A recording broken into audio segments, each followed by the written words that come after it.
Welcome to True Crime and Wine Time. I'm Terry. And I'm Lana. Tonight, we are uncorking the truth behind one of the darkest crimes and breaking it down together with you. One case, one conversation, and one or maybe two glasses of wine to take the edge off. It's time to get comfortable and double check those locks before we get started. So let's take a sip and dive in.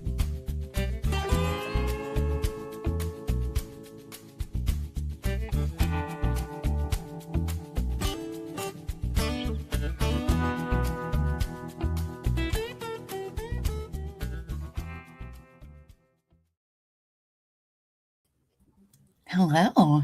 Hello. Sorry, I was flipping somebody off while the intro was playing. Okay, was it me? No, it's the person in the chat. Oh. A certain, I don't know, elbow feet, maybe, perhaps? Yes. But hello, everybody. Hello, everybody. Hello, Lady in Gray. Hello, elbow feet. If we're tiny, then you're on the vertical instead of the horizontal stream. Remember, we have two now. So tiny. You got to go on the one that doesn't have the little picture of the phone. These are our miniature selves, actually. I cloned myself to be a miniature. I haven't been told I was tiny in so long. Hello, friends. You know what I just saw from that video? Like, look how much my hair has grown in like less than a year. I was like, oh, wow. Didn't even notice because their fan was blowing on it because it was summertime. I just should have a fan on me at all times so my hair does. You should. I'm just kidding. Well, hello, everybody. Hope everyone's doing well. I am so excited for tonight, but how about you remind them what they're supposed to be doing right now? Let's see. I think you're supposed to be watching us. And before we begin, if you're watching us on YouTube, please hit the like button and subscribe to our channel and hit the notification bell so that way you never miss our insanity. Okay? Or when we drop surprise orders or we just randomly pop in. Yeah, March. We're going to have a busy month of March. So you definitely want to make sure those notification bells are turned on. Because we're crazy. Anyway, and if you're listening to this as a pod, please download and leave a rating and review as it helps our little pod get noticed. If you're like, you hear us talking about visuals and pictures as we're telling story, guess what? We're showing that stuff on our YouTube channel as we're recording this right now. So you can always, if you're a visual person, as I am, when we show like maps and stuff, it's really nice and handy, I think, to really get into the case some more when you can see, parts of it. So it makes it all better. And guys, you can also become a member, which comes with all sorts of exclusive perks. I mean, we've got perks on perks on perks. Okay. So just click the join button and pick which tier works best for you. Guys, our lowest level is 99 cents. That's right. You're on the horizontal one, just to let you know. Hi. You're on the normal one. Yes, becoming a member. Our member-only catalog is huge. And it's growing. Yes. So definitely want to do that. Now, tonight, you guys, we have a very special announcement. Well, we do. Tomorrow is actually Elbow Feet's birthday. So we want to give Mr. Llama, also known as Elbow Feet, a very happy birthday shout out. And you guys can wish him happy birthday all night long. It's 40. He's going to be 40 now. I turned 40 in September. He turns 40 now. Shit. I didn't know I didn't know it was a big win. Yes. Yes. He turned 42. Elbow Feet, be on the lookout in the mail for some glitter. Anybody who turns 40 needs glitter. Yep. We both turned the big 40. So make sure you tell him happy birthday today and tomorrow and all weekend. So yeah, that is exciting. Yes. Do y'all have great fun plans for the weekend? No, I don't know what plans are yet. I mean, he's a guy. Well, I mean, I don't know if we're doing something, if he has to work. Little Llama has us in musical this weekend. I don't know. I don't know what the plans are. I mean, but I'm just there for whatever. when you know, got pregnant because Oh, somebody yeah. was in khakis, maybe y'all should lay low this weekend. Also, Mom, if you're listening, I am not pregnant. Please He do is not not. message me yelling at me. Why did you Yeah, tell everyone you're pregnant and not me? And I'm yeah. like, why would I do that? Why would she do She did that? do that But let like me 2 tell weeks you, ago. she could possibly she's been covering this crazy chick, Laura Owens, over on Couch Court Case Mm, Files, who gets pregnant when the winds blow. yeah, So, Llama, you could have gotten pregnant just by looking I could. I at probably this. I did. mean, Elbow Feet's pregnant. Yeah, it's crazy how that works out. We went to the Laura Owens class and got a certificate on anatomy that she doesn't understand how that works. But anyway, again, a very happy birthday Happy birthday. to Mr. Llama slash Elbow Feet. We love him here. Now, Terry, why don't you tell us what we will be covering tonight? So, tonight we'll be covering the case of Cassie Stoddart. She was an innocent teenager who was brutally murdered by two of her friends. Do not like It, that. it's Do gut not like wrenching. it. Well, before we get into that, let's talk about what we're drinking. Hi, Savage. What are you drinking tonight, I am Terry? drinking Forever Young Rosé again, balanced and juicy with light tannins. The wine pops with flavors of red fruit, white peaches, and citrus, and finishes clean with mineral notes of chalk and fresh acidity. Chalk? What is It that? Like it chalk? does, but it's good. I don't know if I would describe it as chalk, but it has a little bit of a after the tannins, you get a little bit of a like when you blow chalk in the dust, you just Yeah. kinda get a little. Yeah. Whose favorite break from elementary school was taking and cleaning off the erasers in the room? Oh, it was the best when you got to pick up for that. And because this case covers some friends, I decided to drink out of my best friend glass that says Terry and Cheryl. We each have one Oh, because real friends don't do what these guys did. no. I was going to say, I wouldn't call these guys friends. Well, tonight I am drinking Stella Rosa Original Honey Peach. This is a refreshing semi-sweet wine with flavors of honey and peach. I know, crazy. We It was in the both got title. peaches. Look at me. I'm so ready to read tonight. Served chilled with fresh fruit, cheese, spicy cuisine, and dessert. And it's pretty good. It's, again, not a very high alcohol, but it's nice. Note, Terry. No, it has like a bubbly, the Stella Rosa, this is the second bottle I've Second. tried. Oh, And it has kind of like the bubbles of like champagne, but just a little bit. And I like it. Savage, honey, I'm going to need you to put down the matches, love. Okay? Please. Okay? Don't do that. Okay? We need you here and we don't want anyone to get hurt. At least video and share it in the Discord. Okay, great. We're always looking for new content, Savage. I'm just kidding. All right. Well, with that, you guys, let's get into the story of tonight's case because it is a little bit of a long one. It is. But boy, it starts off just from the beginning. So let's get into it.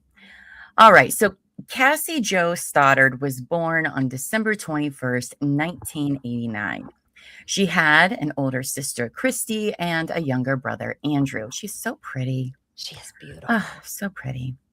Cassie was especially close to Andrew, who was just 1 year behind her in school. He later shared that they were raised primarily by their grandparents and described Cassie as the headstrong sibling, someone he always looked up to. And then Christy, who was 7 years older than Cassie, was not as close to the younger two, which makes sense. I was going to say, I mean, absolutely makes sense. Who wants to, hang out with the right? Sorry. That's quite an age difference there. That is. So, That is. I'm sure she loves them just the same, but I, as a teenager, would not want to be hanging out with 7-year-olds. Absolutely. Cassie was a typical teenager. She loved music and she was artistic, unlike me. And she especially loved to draw, unlike me.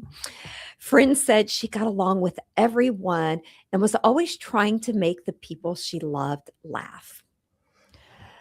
Some described her as being quiet at first, but once she got to know her, she was anything but quiet. So Yes. she kind of reminds me of Monkey Butt in that way. Mm. Quiet at first, and then once she's comfortable, she's like me and won't shut up. Yeah. Yeah. I mean, I feel like I'm similar to that. Maybe not as much now, but definitely before. Now, 16 years old, Cassie was a junior at Pocatello High School in Pocatello, Okay, how did Idaho. you just say that? I said Pocatello. Is that not You right? said Probably not. Pocatello. It's Pocatello. Oh, like, Pocatello, but you said oh, pocket, yeah. and I was Oh, did like, I? "You did a me." I'm Oh, like, no, "That's my no. thing mispronouncing." I figured it was Pocatello because when I was reading all this, I was like, Pocahontas, probably. Yeah, I don't even know if that's how you say it, but it's Pocatello. well, I've also already read like a billion words earlier today. Hi, Spetty. Hi, welcome. Now, she was dating Matt Beckham, and they had been an exclusive couple for about 5 months. Very serious. Like many teenagers, they spent much of their time together. So young looking. Oh, I goodness. This know, looks like story is baby. so heartbreaking. Mm. Matt was described as a regular teenager, much like Cassie. The two enjoyed typical high school activities, spending time with friends, watching movies, listening to music. Cassie's family cared for Matt and believed the two made a sweet couple. Both Cassie and Matt were said to be responsible and level headed teenagers, which does not always a thing. Like, what does that even mean, though?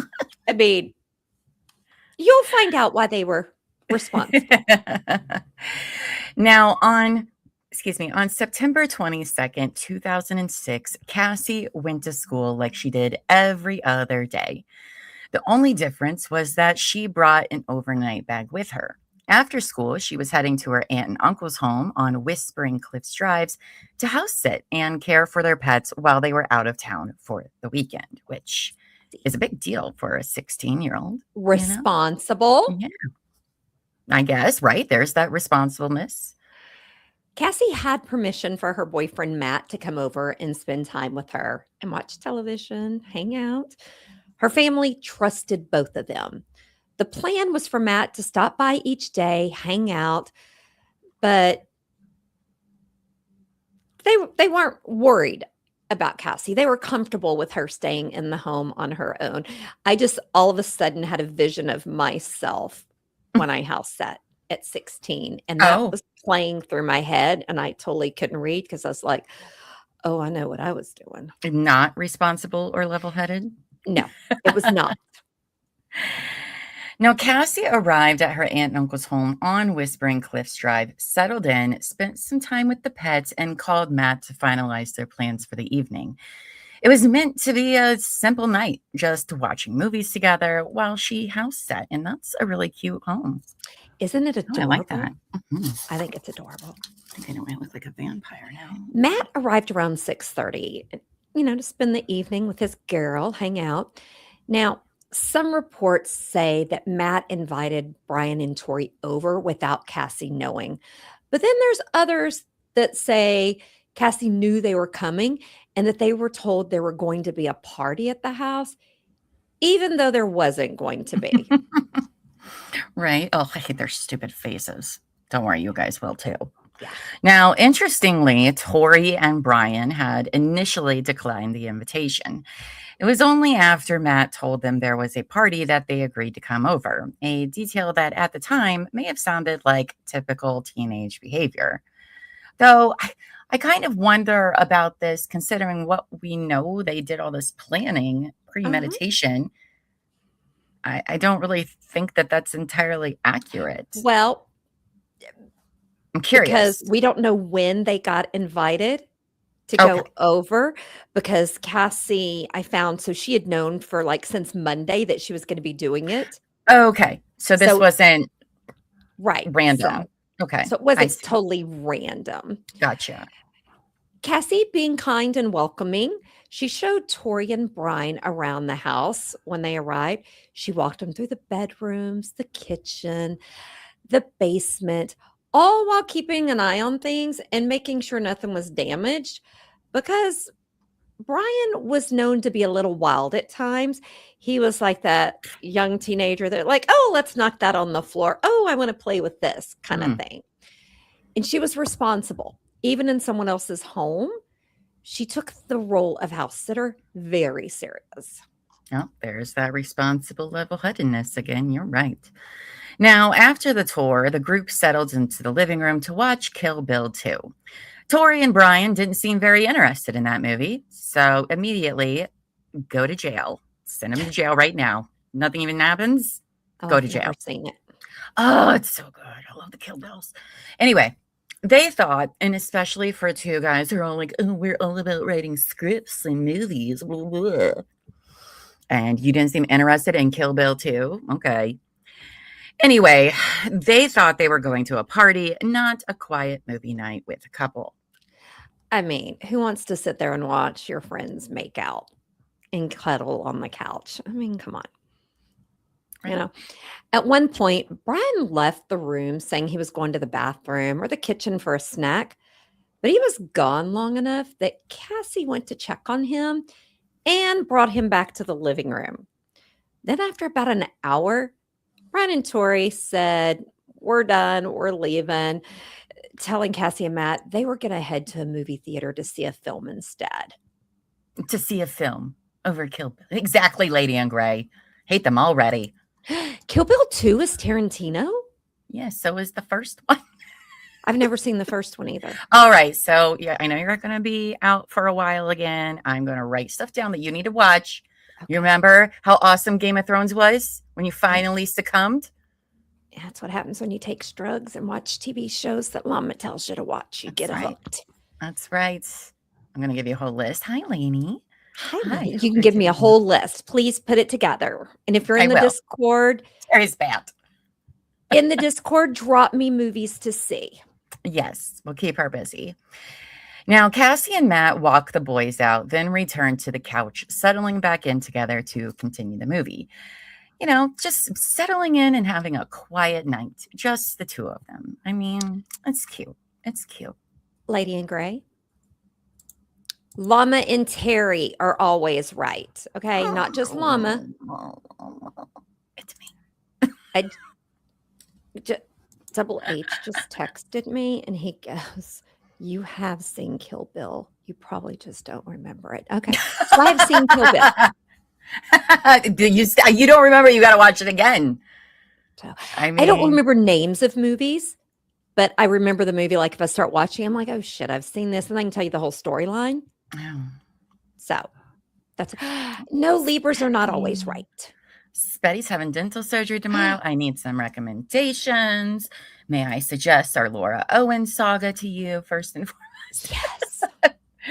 Yes. Yes, everybody put your favorite stuff to watch in the chat. We'll talk to real movie buffs and not these two teenage douche nozzles.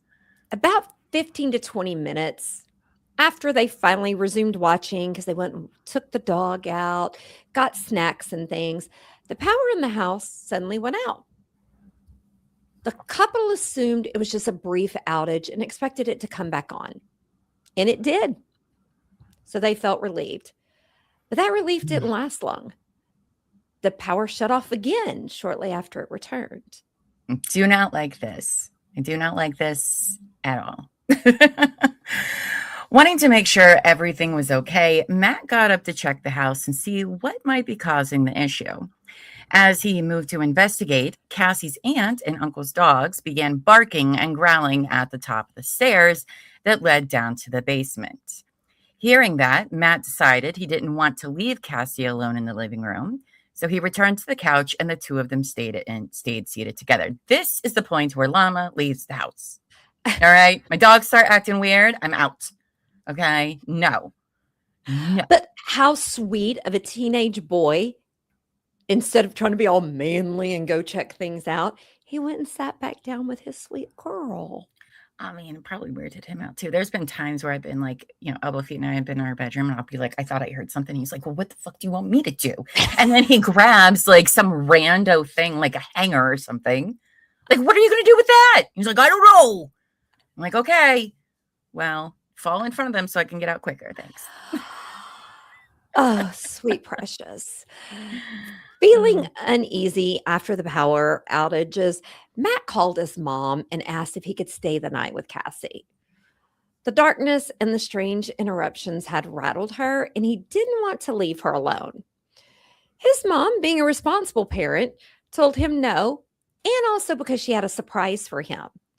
I mean, guys, they were 16 in a relationship.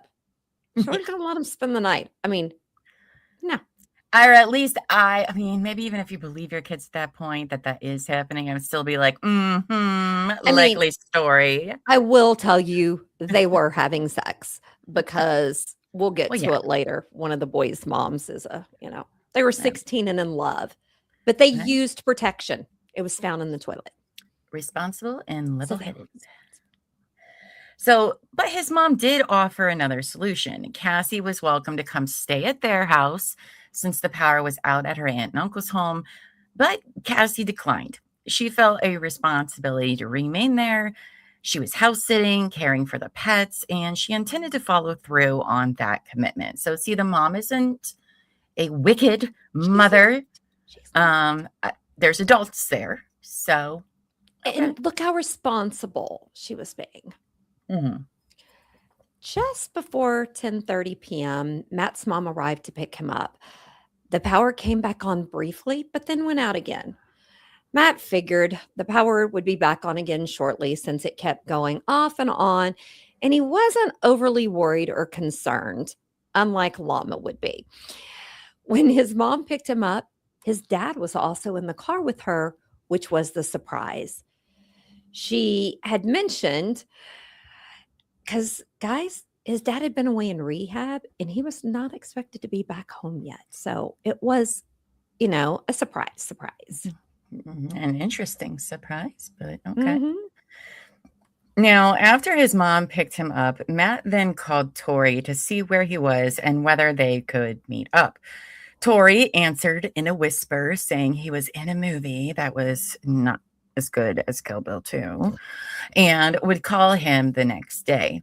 Matt had no way of knowing, though, that his call to Torey would set events into motion that would forever change all of their lives. Oh boy, here we go, guys. Yeah. Savage, why do we need to fix Elbow Feet Spanner? What's wrong with it? No, they're just okay. I'm like, different. What is wrong with it? Brian Draper was born in 1990 and was adopted at birth by Pam and Carrie Draper. The Draper family, which included Pam, Carrie, Brian, and his sister Tiffany, not a horse. Oh, elbow feet. That's because I misspelled elbow feet. Oh, that's why. Fett. I am drinking out of my Storm Trooper. I didn't pick the Boba Fett one. Yeah. But the Drapers initially lived in Utah before moving to Pocatello, Idaho, when Brian was just a wee 12 years old. Oh, wow. By the way, I didn't know which one was which, like their names matching with their faces. That is not who I thought. I thought Brian was the other one.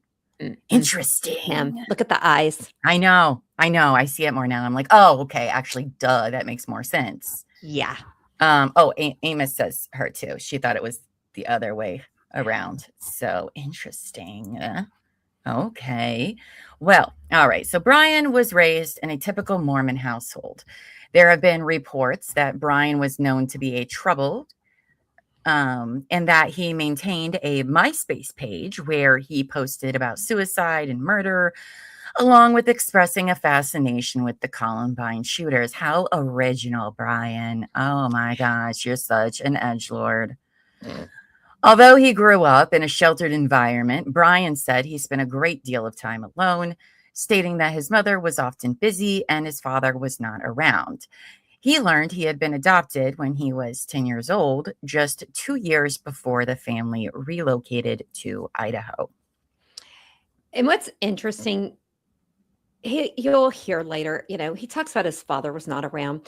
His father traveled out of state to work to be able to afford for them to live in this nice bougie place. What an asshole. Yeah, how dare he be a responsible adult? Brian and Torey shared a strong interest in movies, especially horror films. Inspired by that interest, the two teenagers decided it would be cool to write their own screenplay. They settled on the idea of a horror story centered around two teenage killers. Oh my gosh, a story like that has never been written in the history of ever. What fucking geniuses they are. Oh my goodness. Elbow feet. Wow. You are so freaking adorable. That's that is funny. This guy sucks, so it's fine. He sucks. That's why I'm like so okay with it. Yeah. I know he was a kid, but guess what? He still sucks. Just wait, people. Brian was already known for carrying a video camera with him and filming nearly everything. He recorded himself and Torey driving around, talking about everyday teenage topics, along with conversations that were far more disturbing. On camera, they discussed their fascination with the perpetrators of the Columbine massacre and their admiration for characters Billy Loomis and Macher? Yeah, Mocker. No, I think it's Mocker. From the original Scream movie. Buffy's going to yell at me any minute. They also talked about what it would be like to commit a school shooting and even made initial plans, all while recording themselves. So these two bozos are the least creative people on the planet, basically. So you're not even that creative or special, but sure. And I know Buffy is not able to be with us tonight, but that's Buffy, this is all for you, baby. All that's true. For you. This case was brought to us by Buffy. We finally got to be able to do it. So they're also dumb. They are dumb. They are dumb. Oh, just wait till you see how dumb. Let's return to the night of September 22nd, 2006. After Matt left, Cassie began getting ready to settle in for the night. Not long after, the power went out again. Earlier in the evening, it had flickered off and on, coming back on and off. So she reasonably assumed it would do the same thing. Instead of searching the house or going down to the basement, she decided, you know what, I'm just going to lay down on the couch and wait. That's what I would do. I either do that or leave. I ain't going to go check it out. And based on what had already happened, she did the logical thing and did not panic. Right, I would. But I scare myself walking to the kitchen to my bedroom, which is like 15 feet away from each other. So it doesn't take much. Now, what Cassie did not know, though, was that during the house tour she had kindly given them, Brian and Torey had unlocked the basement door. That's where it gets rough. After leaving earlier that evening, Brian and Torey returned to the house. Before coming back inside, they had changed clothes, armed themselves with the knives they had purchased, along with masks. I know. Sorry, Lady in Gray. There's Mask. They made noise in the basement, hoping it would draw Cassie downstairs. When she did not come down, they went upstairs instead. They found Cassie lying on the couch, and there they attacked her, stabbing her 30 times. 30 times. Told you, they're douche canoes. Yeah.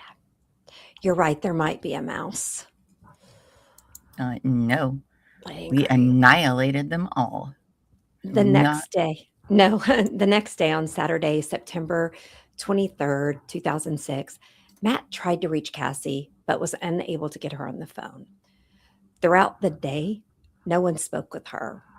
Her family wasn't expecting to hear from her while she was house sitting, and Matt kind of just assumed she was simply busy. I mean, also remember, it's 2006. All right. Well, cell phones are a thing. Being this age and having a cell phone was not as common then for kids as it is now. Yeah. Like, I only got a phone because I had a job to pay my own phone bill. And that was like my senior year of school or something like that. So to not hear from somebody isn't really like a big deal in this time frame, you know? So I mean, back in my day, honey, we had pagers.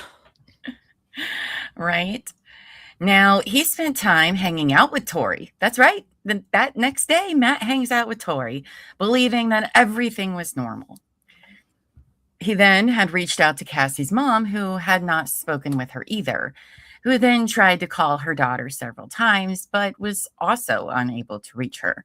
Still, no immediate alarms were raised. I mean, they may not have had call waiting or an answering machine. If you don't know what we're talking about, then just trust me, this is all normal and fine. Okay.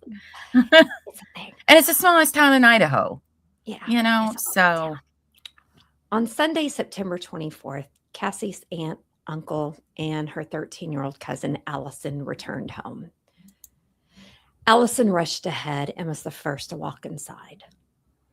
What she encountered was something no child or human should ever have to witness. Yeah, lying on the living room floor was her 16-year-old cousin, Cassie, deceased. In a panic, Cassie's aunt called 911, reporting that her niece, who had been house sitting, was on the floor and dead. The nightmare for Cassie's family and friends had just begun. And what happened that weekend would ripple outward, touching Matt and his family and shaking the entire community. I would think so. Yeah. I mean, goodness. Now, police began securing the house and processing the scene. At the same time, an officer was sent to Cassie's home to deliver the devastating news to her mother and family. Oof, that's tough. So Cassie's mother, Anne, told investigators she did not know of anyone who would want to hurt her daughter. She did share that Cassie's boyfriend had planned to spend the night with her while she was, or spend time with her while she was house sitting. Anne did call Matt and scream at him, "What did you fucking do to my daughter?" Oh, bet. Bet. I mean, also, listen. No shame. It usually is the significant other. Okay. Yeah. So I can't even imagine the emotions that she's feeling already, you know. Mhm. So I would do the same, Anne. No judgment from me. Yeah, called their friends and did it, and a little girl found her. What a bunch of macho Yeah, guys. I'm gonna be using friends, my little quotes like I do for asshat and POS, because those are not friends. Right? No.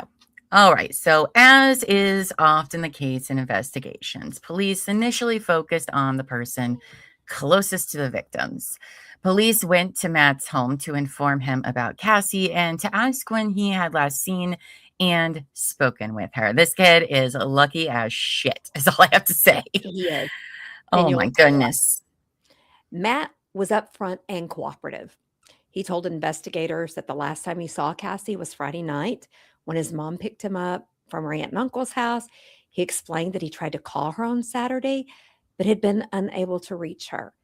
Guys, he didn't have his own car. It's not like he could just jump in his car and run over there. So don't even start that game, people. Right? They're just kids still in the early aughts. Now, the first officer who spoke with Matt felt his reaction was not what he expected from a grieving boyfriend and began to view him as a possible person of interest. I'm sure it's totally normal responses when a 16-year-old finds out that their girlfriend or significant other was brutally murdered at a house they were just at. Like, and he left her there, didn't force her to come with it. I mean, like, what are you expecting? Imagine what this. You can't even really process that. You know what I mean? Now, Matt was brought in for a formal interview regarding the murder of his girlfriend, Cassie Stoddart. During questioning, Matt walked investigators through the events of Friday night. He explained that he had arrived at the house. He got there first, and that later their friends Brian Draper and Torey Adamcik came over and watched part of a movie before leaving. He described the repeated power outages, told the police that the dogs had been growling and barking towards the basement stairs. Matt also shared that he had wanted to stay with Cassie because she was nervous about the power issues, but he wasn't able to. His mom picked him up. He went home. He then detailed his activities on Saturday and confirmed that he had tried to call Cassie, but he was never able to reach her. God, that just kills me. I know. Fuck. Right, Oh, Olivia? His brain is far from fully formed. I mean, I dropped that bombs a lot. It's fine. You had a llama moment. It's fine. Police asked Matt to take a polygraph test, and he agreed and passed. With the test results, confirmation from his mother about picking him up Friday night, and his phone records supporting his account, investigators shifted their focus to other potential suspects. Matt, you got lucky that things worked out well. Never, ever take a polygraph test. Okay. And Stupid always stuff. have an attorney. You got lucky that you weren't in Chicago or over there in Massachusetts. And that Torey and Yeah. whatever his name is, I don't remember their stupid Brian, that they were idiots. Yeah. So, because if they weren't, I do think that Matt would they would have put a lot of pressure on that kid. Oh, yeah. You At know, one point, Cassie's mom's boyfriend also became a person of interest after his fingerprints were found at the house. However, he was later cleared when it was established that his fingerprints were there because he had previously worked on the electrical in the home because he was an electrician. well, that He makes got sense. lucky too. He did, right? And just so Now, you know, your headlines that you've added gave me a Cap'n moment. oh, really? I felt a little bit of Cap'n love. I know. I'm not good at labeling the slides, but I love labeling all the headers.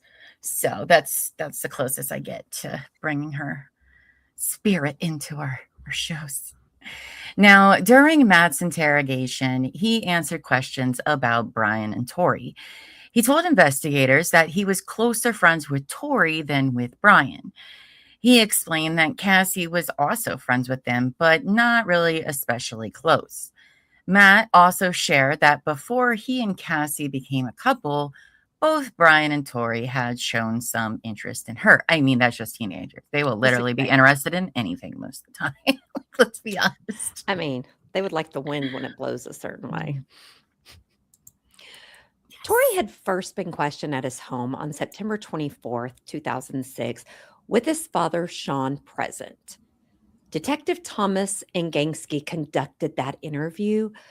Torey told them that he and Brian had gone to Cassie's aunt and uncle's house on Friday, September 22nd, because they thought they were going to a party. He said that after watching part of a movie and realizing there was no party, they decided to return to Pocatello to see a movie. And I'm sure it's better than Kill Bill 2, right? Let's find out what they went and saw. Torey stated that they watched Pulse. Really? Really? Is that better than Kill Bill 2? I do not think so. However, when detectives asked him about the movie he had supposedly just seen 2 days earlier, he was unable to provide details. He then told officers that after the movie, he and Brian went back to his house where Brian spent the night. Brian Draper was also questioned that evening. Although his initial interview was not recorded, during questioning, Brian told police that after he and Torey left Cassie's aunt and uncle's house, they went to the movies. He said the film they had originally planned to see had already started by the time they arrived in town, so they chose to watch Pulse instead. Despite describing himself as a big movie buff, Okay, Brian. Brian, too, was unable to provide officers with the plot or any meaningful details about the movie. Listen, I've never seen Pulse, but by looking it up, it may, in fairness to them, it may not have had much of a plot or meaningful details. But still, you should at least, if you're a movie buff, and even if you watch a shitty movie, you are going to love talking shit about that movie. No, you're going to find out where they really were. Right. Losers. Or so where they say they really were. Do your research. So, Okay, yes. Like Torey, Brian stated that they had purchased their tickets with cash. He also added that a girl from school named Heather had been working at the theater that night and that they had spoken with her while they were there. Oh, how convenient. Police then brought Brian and Torey in for formal questioning.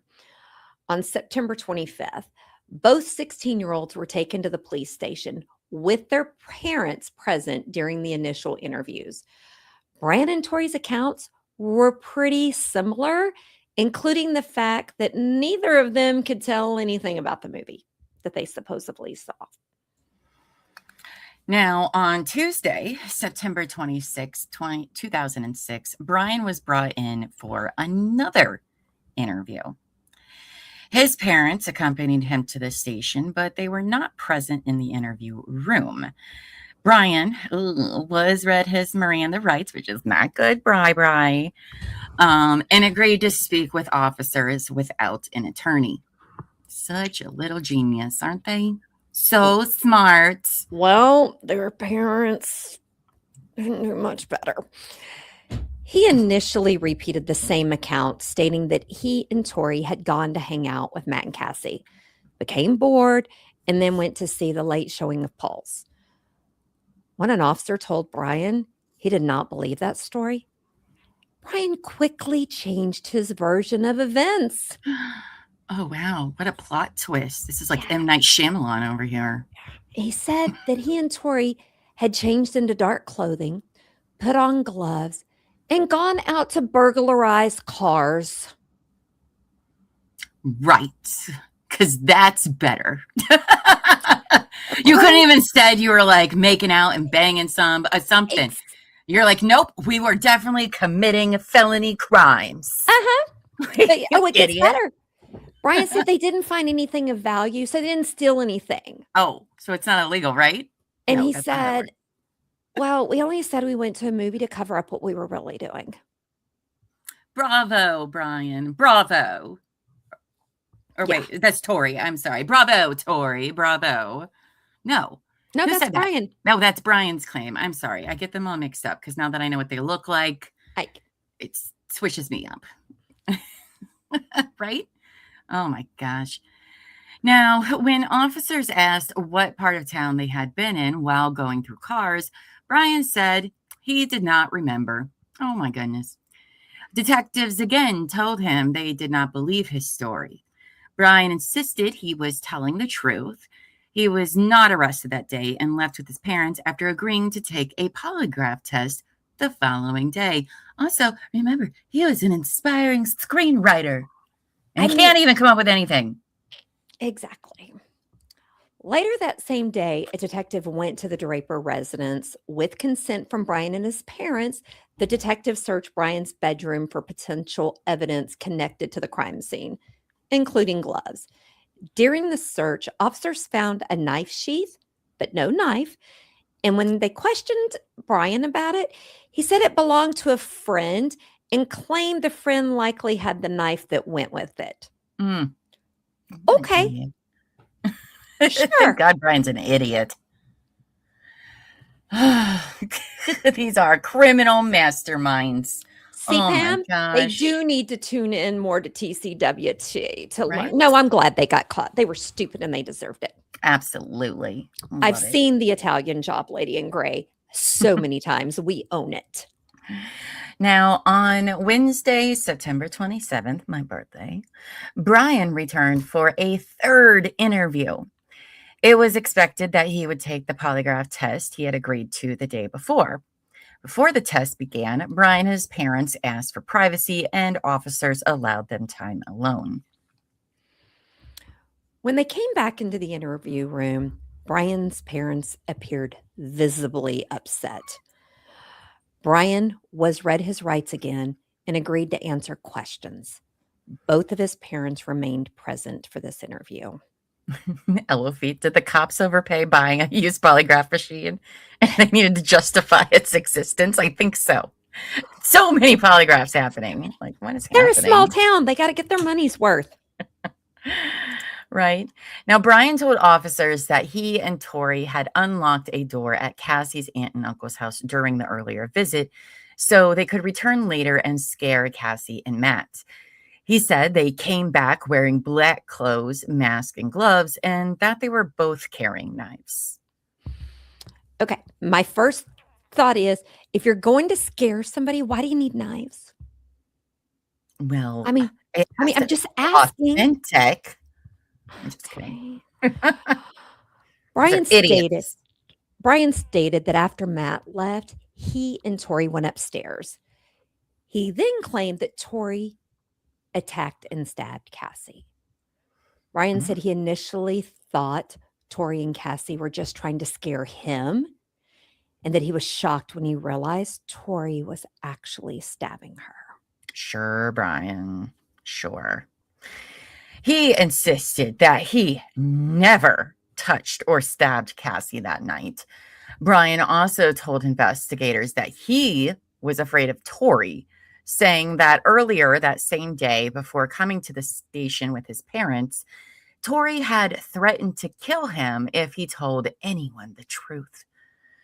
Brian maintained that he was being honest, finally. Way to go, Brian. Bravo. And offered to take officers to the location where he and Torey had disposed of items from the night of September 22nd, 2006. I am sorry. Betty, I am glad you're getting sedated for your dental surgery. Yeah. As somebody who just went through dental stuff, yes. And you know what? If you're going in the morning and you have AirPods or headphones, Llama will be on reading more of Laura Owen shenanigans. It helps with dental surgery and sedation. Just telling you. 4 out of 5 dental patients recommend it. That's right. There are aspects of the interrogations that deserve discussion. Okay. And to be clear, this is not about defending Brian or Torey. No, fuck those guys. Fuck them. It's about laying out what happened and examining how it unfolded. The day Torey was arrested, he told detectives that he wanted an attorney and did not wish to speak without one present. Oh, finally. His father, Sean, asked if he could speak privately with his son. Officers agreed, and they were taken to a room that was not being recorded. Now, after that conversation, they returned to the interrogation room, believing the interview was over because Torey had invoked his right to an attorney. I don't know why. Why you would think that. However, the recording continued and detectives kept talking.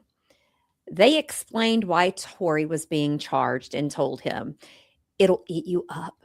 It'll only get worse, my friend. It will eat you up." Now, Sean repeatedly stated that he believed they needed an attorney.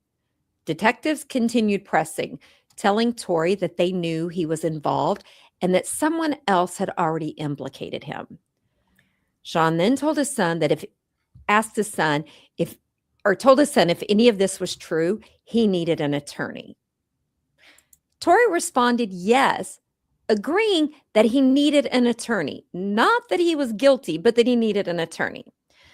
Detectives later characterized that yes as an agreement that their statements were all correct instead of a renewed request for counsel. Because everything said during that exchange was abso-freaking-lutely used against him. That's right. They can and will use it against you. It's in the whole thing. There's no or, might, nope, and will.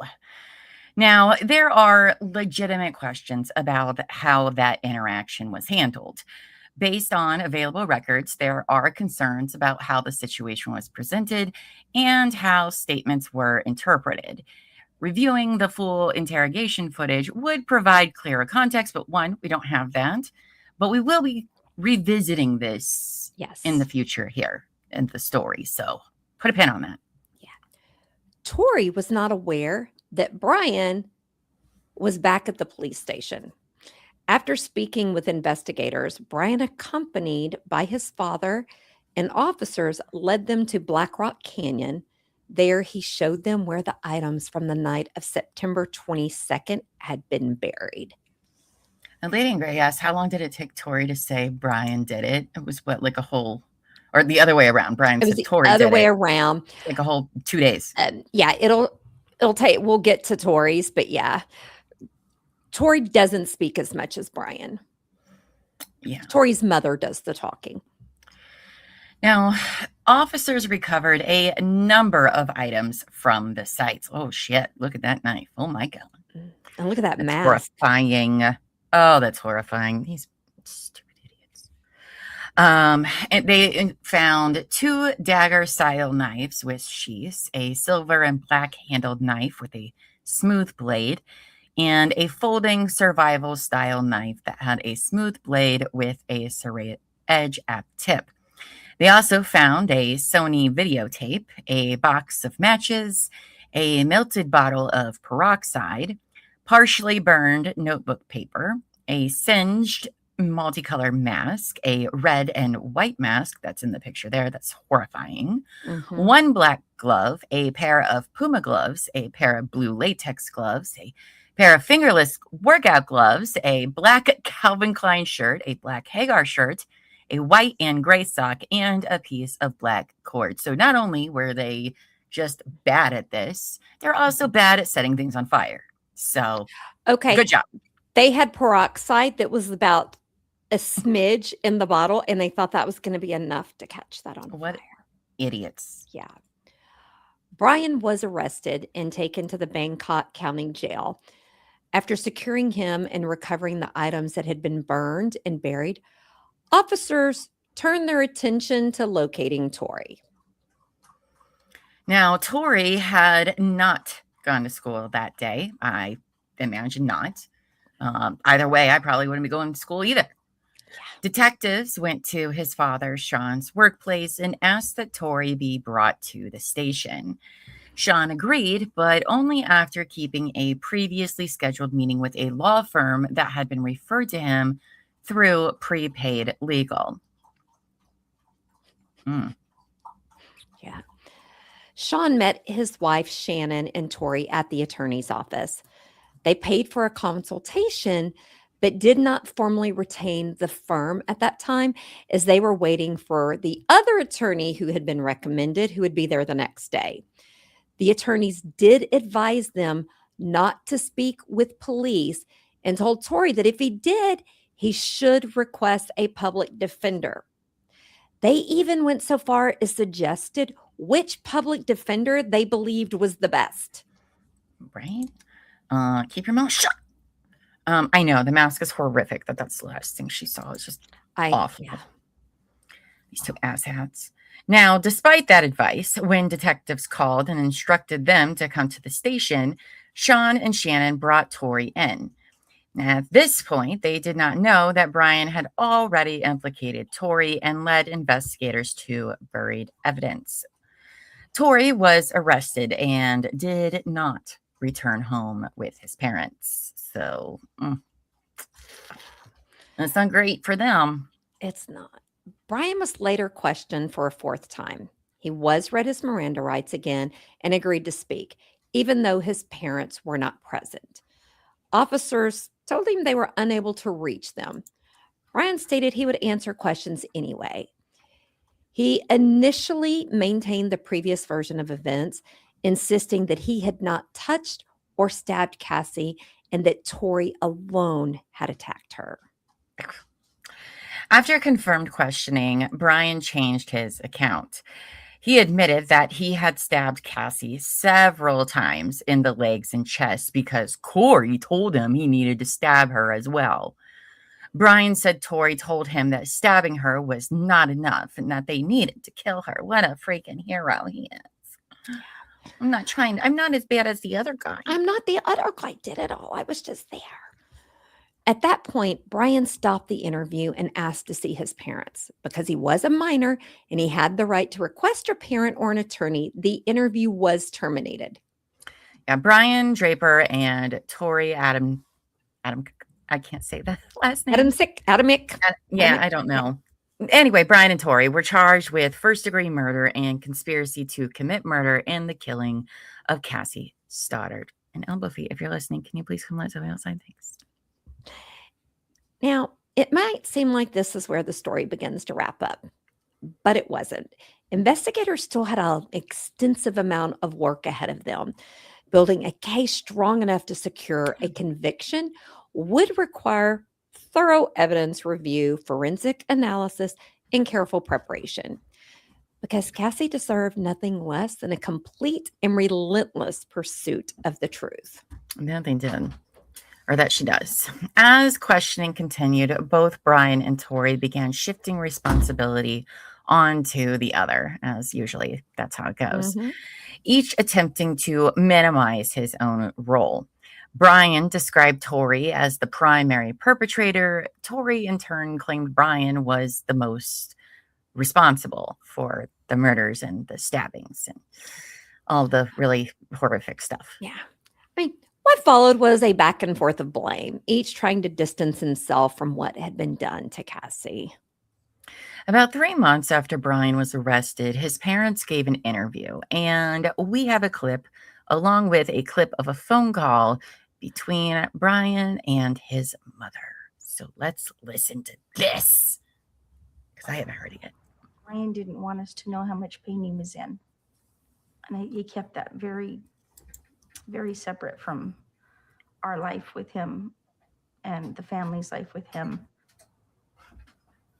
He just didn't want us to know how much pain he was in. That's the thing that kept us up at night the most for the longest amount of time, is trying to remember something that we missed.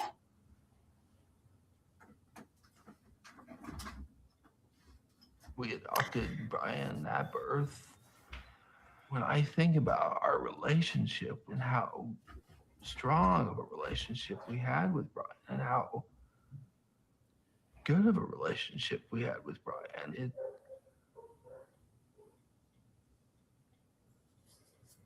if you walked into our house back then, we were normal.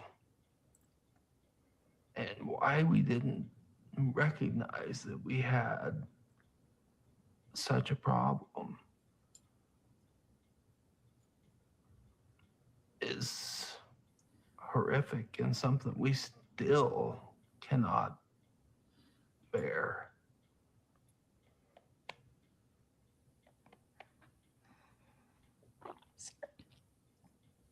I mean, that has to be tough. Mm-hmm. Oh. Hello. This call is subject to monitoring and recording. I just wish you would have talked to me about this before, because if you had told me anything. I told you that I wanted counseling again. Tell me what, honey? I told you that I wanted counseling. You did? Yeah. Don't you remember that? No. Yeah.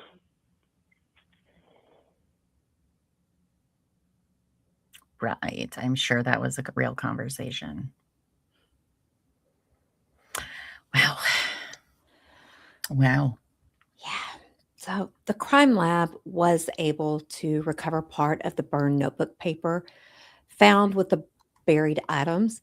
The partially destroyed note read, I read, Brian is gonna to kill Cassie home alone. Stop, runs into Torey.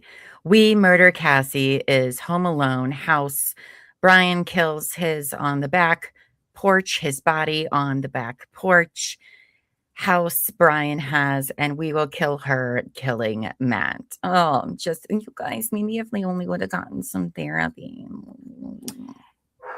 they were going to kill Matt too.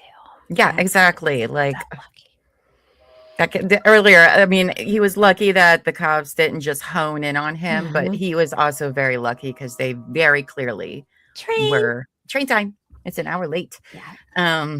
Very clearly were planning on Mhm. it, doing it twice. But you know what? I think they chickened out to be quite honest, because going up against Cassie, Nope. they probably were like, oh, we're confident in that. You'll hear what the plan was, and Matt did not participate.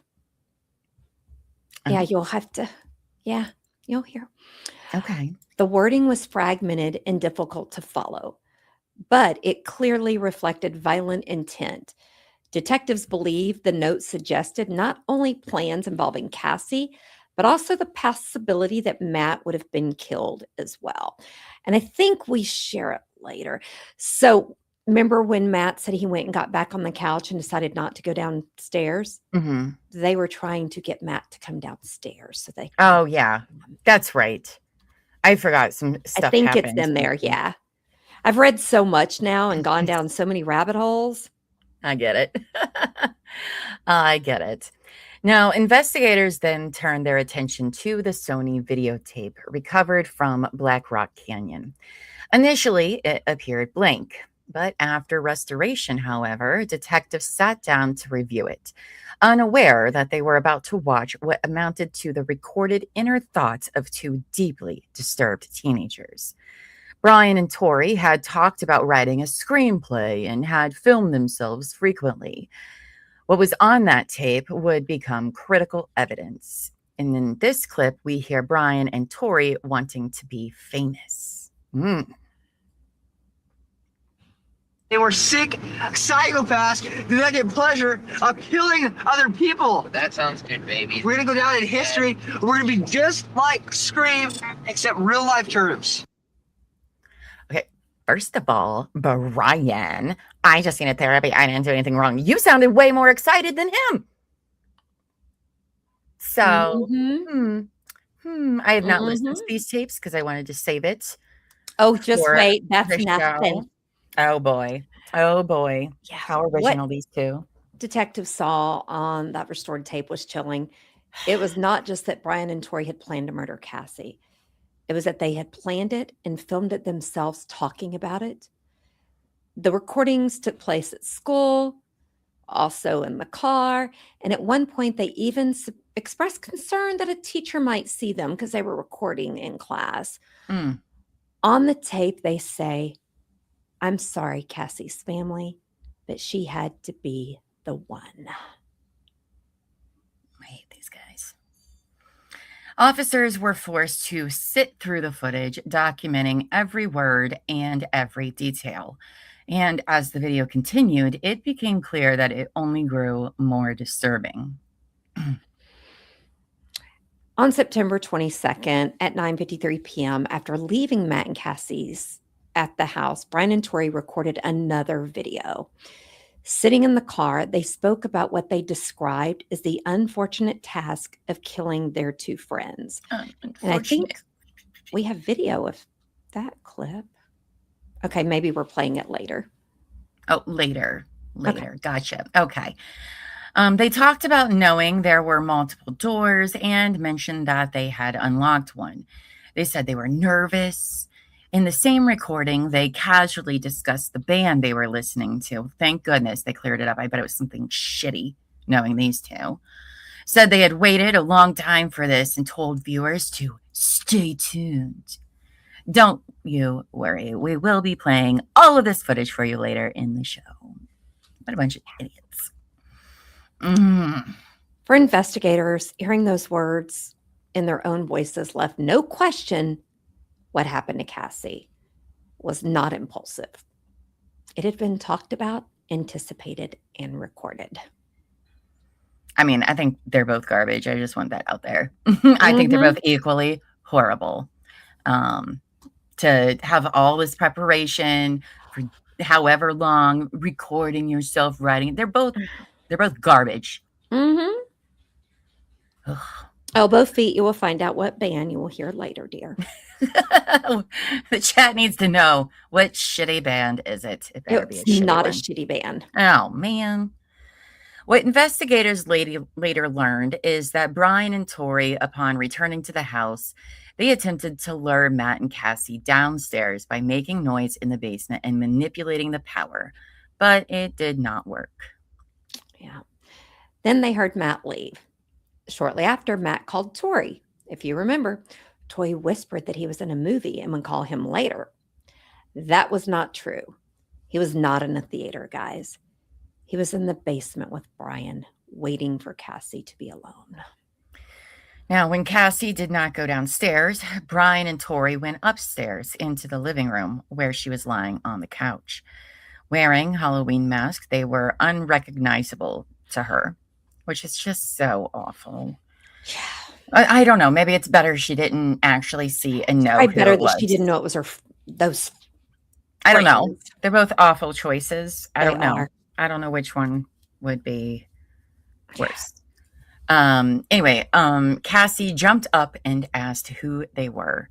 She told them she was going to kick their asses. I love that. I love that. I love that they even admitted that. Brian and Torey were armed with knives. They attacked her, knocking her to the ground, and continued stabbing her. After the attack, they left the house and got into Torey's car, driving back to Torey's home. Before leaving the area, they filmed themselves again, because of course they did. Yeah. Once at Torey's house, they went into the garage, retrieved a garbage bag, and placed their clothes, the knives, the tapes, and other items inside. They then drove to the Black Rock Canyon area to dispose of the evidence. The items remained buried there until Brian later led police to the site. I mean, I'm not going to say their disposal was great, but I'm surprised that they were able to think that through, Yeah. to be quite honest. I'm a little surprised, but they were still really dumb about it. They were still really dumb about it. So. Initially, Brian and Torey were scheduled to be tried together. Their defense attorneys requested separate trials due to potential conflicts in strategy, especially since each was planning to blame the other. You know. Ooh, boy, Torey, that face is not working for you, bro. Yeah. In January of 2007, the judge granted the motion. Brian's trial was set for April, and Torey's was scheduled for late May. Given that both were accusing the other of being primarily responsible, separate trials were not surprising, guys. No. While they awaited trial, investigations continued on both sides. Torey's family hired private attorneys rather than relying on a court-appointed defender. Now, as is standard, all jail calls were recorded, and the defense received copies, okay? Because they say it every time you go to make a call, answer a call. Mhm. You're always saying it all the time, right? To avoid additional expense, Torey's mother, Shannon, listened to and took notes on the recorded calls between both Brian and his family and Torey and his own family. For a parent, I do think that must have been an incredibly painful task to hear both of them. I mean, yeah, no two people, guys, and no two families handle crisis the same way. Torey and his family were instructed by their attorney not to discuss the case at all during phone calls. Yes. According to reports, Brian and his family did not follow that pattern, whether because they were not given the same instructions or they chose not to adhere to it. Because remember, they had a public defender. I mean, they're all going to tell you, don't do it. All right. I don't even think a lawyer would encourage you to even, you're making it harder for them. You will make it harder for them, that's for sure. Now, while reviewing the jail calls, Torey's mother, Shannon, said she noticed that Brian's family discussed the case during nearly every conversation with him. She also felt that they were extremely vocal in their love and support for Brian. This perspective comes from Shannon's point of view, though, but it had an impact on her. You know, it caused her to question herself, her family, and how they were navigating the reality of the upcoming trial. And boy, do I wish I could listen to their phone calls too, because I have thoughts. I think that he is still manipulating them in jail. Was he bringing it up a lot? Was his parents? How was the conversations actually going? You know, and I'm not going to knock anybody. Listen, you are innocent until proven guilty. That's a fact. Even though We know what happened, Well, yeah, but family members, you yeah, know, when your loved one's in jail, you haven't been through the trial, you are jumping through so many mental hoops true. for innocence in them that it does not surprise me that they were very vocal in their love and support of this, because for this to be all a big misunderstanding would be like a miracle to them. So, I mean, I don't really have a problem with them loving and supporting him. I don't either. But I don't know. Yes, we can. Torey's parents believe that One of Brian's them? family understood that prosecutors and defense teams would be listening to those recorded calls and that the conversations could help lay the groundwork for Brian's defense. You see, during these calls, Brian and his family reportedly continued placing blame on Torey and portraying Brian as innocent. I'm curious of where Brian learned, because it's interesting to me that Brian was the first to squeal, the first to point fingers, because they always say the first to talk gets the better end of the stick, right? Well, And you're going to you know. learn about Brian. Remember, Brian was the troubled one who had the MySpace page. Where you're going to learn a little bit more about Mr. Brian. Oh, yes. Yes, we He's will. kind of like Laura Owens and maybe wasn't held accountable for stuff. Yes, I think that's very apparent. Now, the two families handled the situation very differently outside of visiting and speaking with their sons. And in circumstances like this, that difference in approach is entirely normal. Like it's a whole, there's no, I mean, I'm sure there's books written of like what to do if your child's in jail. I know, but how but, there's like, emotions, there's all kind of stuff. and they're all case by case, right? Because every case is different. Every situation is different. And I doubt you're getting a lot of support by a lot of people. Because Brian's family appeared to compartmentalize what was happening. While they supported their son and worked with his defense team, they continued with their life, going out to dinner, seeing friends. Life in many ways was normal and moved forward for them.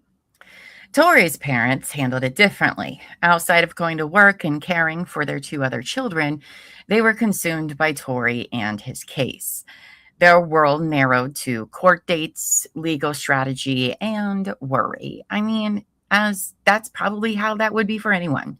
I think the other group likes to live in little Delulu land, if you ask me. Yeah, I mean, but we're all human. We may think we know how we would respond in a situation like this, but guys, until we're living it, we truly don't know. Because once something kicks in, you have no idea how the endorphin rush and all of that's going to make you act. You do not know. That is very true. Now, one detail Shannon shared in her book, she wrote a book. We're going to talk extensively about this book. The Guilty Innocent stood out. After Torey had been in jail for several days, his parents visited him. Shannon noticed that his lips were extremely dry and that he kept licking them. He appeared dehydrated. When she asked him if he was okay, Torey told her he was very thirsty and that he was only given a cup of milk with breakfast and dinner. So, Shannon questioned a guard about why he was not being given any water. The guard explained to her that Torey had a sink in his cell attached to the toilet and was expected to drink from that. For someone familiar with jail conditions, that may seem standard, but for a sheltered Mormon teenager who had only ever gotten water from a refrigerator or a bottle, it had never occurred to him to use that sink. oh, wow. After Shannon raised the concern, the guard explained it directly to Torey so he could access water. He literally, it says he was like, oh, he never thought to even put, I mean, I grew up drinking out of a water hose outside. You put water in your hand and you make a little cup. I mean, I it's guess 2006. You know, the kid at least drank out of his hand. Like, it's not like we barely had these were filters on our. sheltered Mormon kids. Were Brita filters even a thing yet? I don't know. I don't know. Now, during the time awaiting trial, Torey was placed on suicide watch at one point. I was not able to find similar information regarding Brian. Brian Draper stood trial first. It was a brief trial lasting just 7 days. I was like, huh? 7 days? Wow. 7. During proceedings, prosecutors presented photographs of Cassie's lifeless body. The images were so difficult to view that several jurors were visibly emotional and upset. Although numerous photos were entered into evidence, the judge ruled that certain crime scene images would be shown to the jury at a later time. They were not flashing them up on any big monitors. Which is the more of a standard in the 21st century than before. Now, detectives took the stand and detailed the investigation. The recorded videos Brian and Torey had made were played in court, along with the physical evidence recovered from Black Rock Canyon and elsewhere. The jury was confronted not only with what happened to Cassie, but with the planning and recorded statements that preceded it and the boys' general discussion about killing a large number of people. We're gonna go to that church over there, and we're gonna call a girl and a guy named Cassie and Matt. They're wrong one. Our friends, but we have to make sacrifices. So, I feel tonight. Was that your voice, Brian? It feels really weird, it's my stomach and stuff, and I feel like I want to kill somebody. I know that's not normal, but what the hell? I'm gonna call a girl and a guy named Cassie and Matt. I may have mislabeled them. I'm sure we'll hear the other one. Wow. That was Brian's voice the whole time, wasn't it? Mm-hmm. I think it was. Oh, yeah, Mister. I had nothing to do with anything. It was all Torey's idea. Yeah, Brian, you should be running your mouth about everything, bro. Now, an 18-year-old friend had testified that he had gone with Brian and Torey to a local pawn shop where the knives were purchased. That testimony connected preparation to action. Oh, yeah, these boys are so fucked. The medical examiner also took the stand and stated that Cassie had been stabbed with different knives. So even more thought in wanting to use the different weapons that was completely unnecessary. However, though, he could not determine whether more than one person had stabbed her. And no medical examiner can do that anyway. So, The state was unable to get its forensics expert to conclusively state that more than one weapon was used by more than one individual. Because of that, prosecutors relied heavily on the videotapes that the teens had recorded. The next segment became one of the most significant pieces of evidence in the state's case for premeditation. And we're going to hear in this clip, Brian and Torey talk about Cassie and how she is perfect. Oh. Hopefully I labeled it right. What a shitbag. And you're patient, never getting paid off because I missed things home alone. So we got our plan all worked out now. So I'm sorry. I'm sorry, Cassie's family, but she had to be number one. We have to stick with the plan. And she's perfect, so she's gonna die. Anyway, we're stopping Kirsten Barnes' house, probably. And we have a new victim now. Her name is Miranda Chicago. Oh, I'm Brian. I didn't do anything. It was all Torey. I would never, blah, blah, blah, blah, blah. A douche. Yeah, and talking about how she's perfect, apologizing to the family, and that she's going to be the first one. Yeah. Now, then the teens recorded another clip later, but we'll play that clip here in a bit as it is important to Torey's trial. In the clip, Brian then talks about stabbing Cassie. It appears to be him confessing to killing Cassie and to stabbing her in the throat. I mean, Yup, a whole lot of Brian talking. It sure was. Oh, Now, we're going to get Torey talking too. well, okay.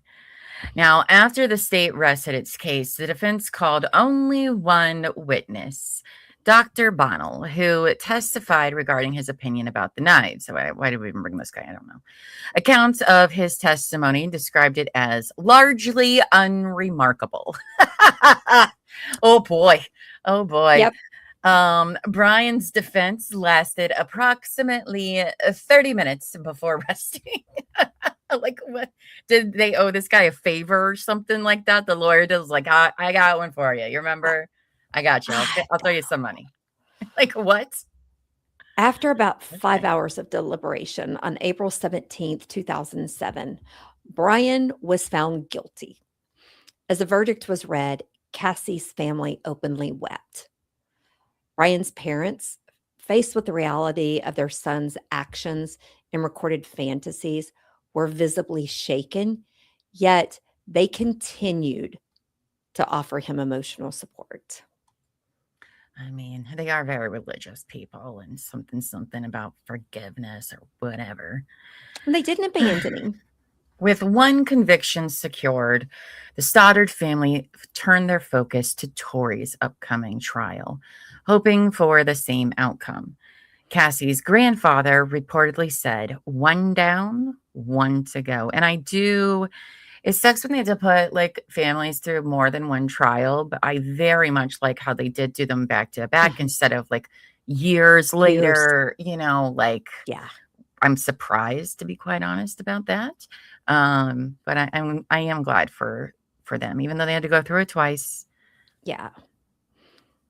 For Torey's trial, Judge McDermott allowed Torey to leave the jail for 1 hour each week to meet privately with his attorneys at their office to prepare.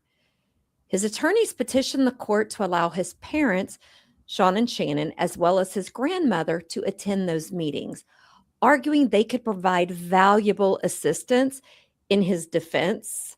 The prosecution opposed to this request, but the judge did grant it. I mean, that was definitely probably for appeal reasons. So,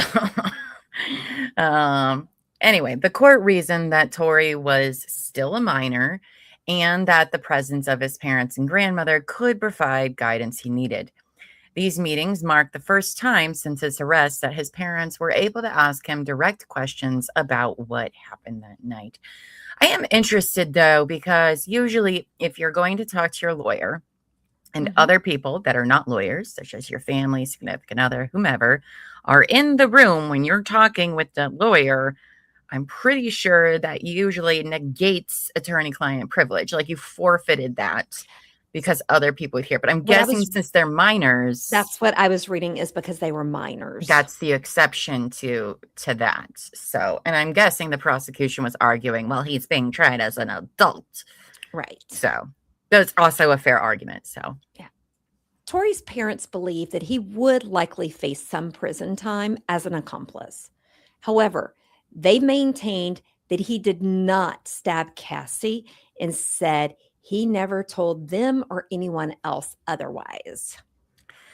The defense strategy focused on arguing that while Torey had made poor decisions and said disturbing things on tape, he was an aspiring director and screenwriter. They contended that much of what appeared on the recordings was performance, except for his comment about needing to, quote, get their act together, end quote.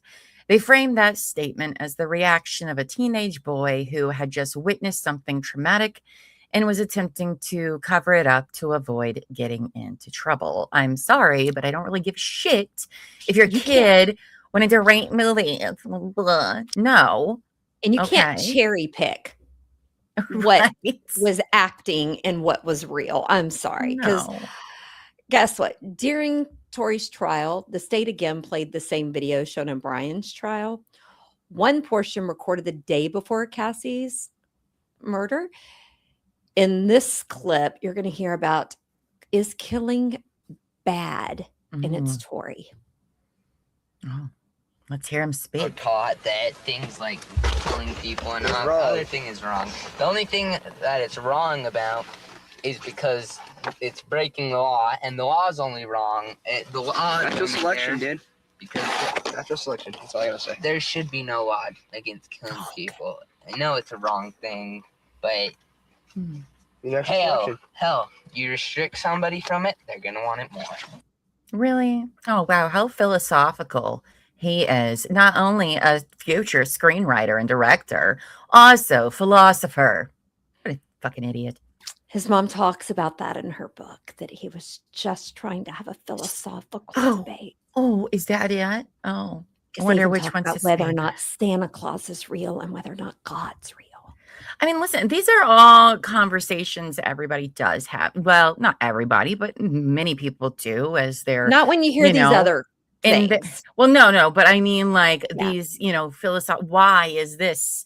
And, it's by having these conversation over several years and getting life experience, that you pivot and change. But he is no genius. Sorry, Shannon. All right. Your kid's an idiot and he's dumb. Okay. And he would never have been a good screenwriter or director. He wasn't original about anything. Anyway. Anyway. It's probably my turn. Oh, yeah, it is. Sorry. I was distracted thinking about his brilliant philosophical thinkings. I wonder if he started a salon in prison. Anyway, in that clip, Torey and Brian are heard saying there should be no law against killing. It is deeply disturbing, especially in light of what followed. Torey's parents still believe that this is all acting and not real thoughts. Then we have them saying they have to make sacrifices. So this isn't real, you guys. This is all pretend, but they just so happen to murder a girl 15 minutes later. It's fine. Yeah. Now we're going to hear about their sacrifices. Yes. Oh, goodness. Oof. Time is 9:50, September 22nd, 2006. Unfortunately, we have the grueling task of killing our two friends, and they are right in a house just down the street. We just talked to them. We were there for an hour. But We checked out the whole house. We know there's lots of doors. There's lots of places to hide. I unlocked the back doors. It's all locked. Now we just gotta wait. And yeah, we're really nervous right now, but we're ready. we're listening to the greatest rock band We've waited for ever, this for a long time. Pink Floyd, before we commit the ultimate Chet's about to crime. get real mad at me. We've waited for this for a long time. A long time. We'll stay tuned. Oh, Pink Floyd, also how original. Dirt. I think Pink Floyd's overrated. It's fine. Everybody can But yell for at me in them the to chat. sit there and say they have to make a sacrifice. What jokers. What jokers. The defense. The defense also planned to call multiple character witnesses, emphasizing that Torey had no prior history of trouble. They spent significant time debating whether Torey should testify so that the jury could see him as a person, a sweet young boy who wanted to be an actor and director. And a writer. Rather than a person through the lens of those recordings. Where did that accent just come from? I know. Llama is banned. I knew that Savage and Lainey were going to hate me. I wasn't going to say. I choose. So here's my life philosophy this year, guys. Do I want to be right or happy?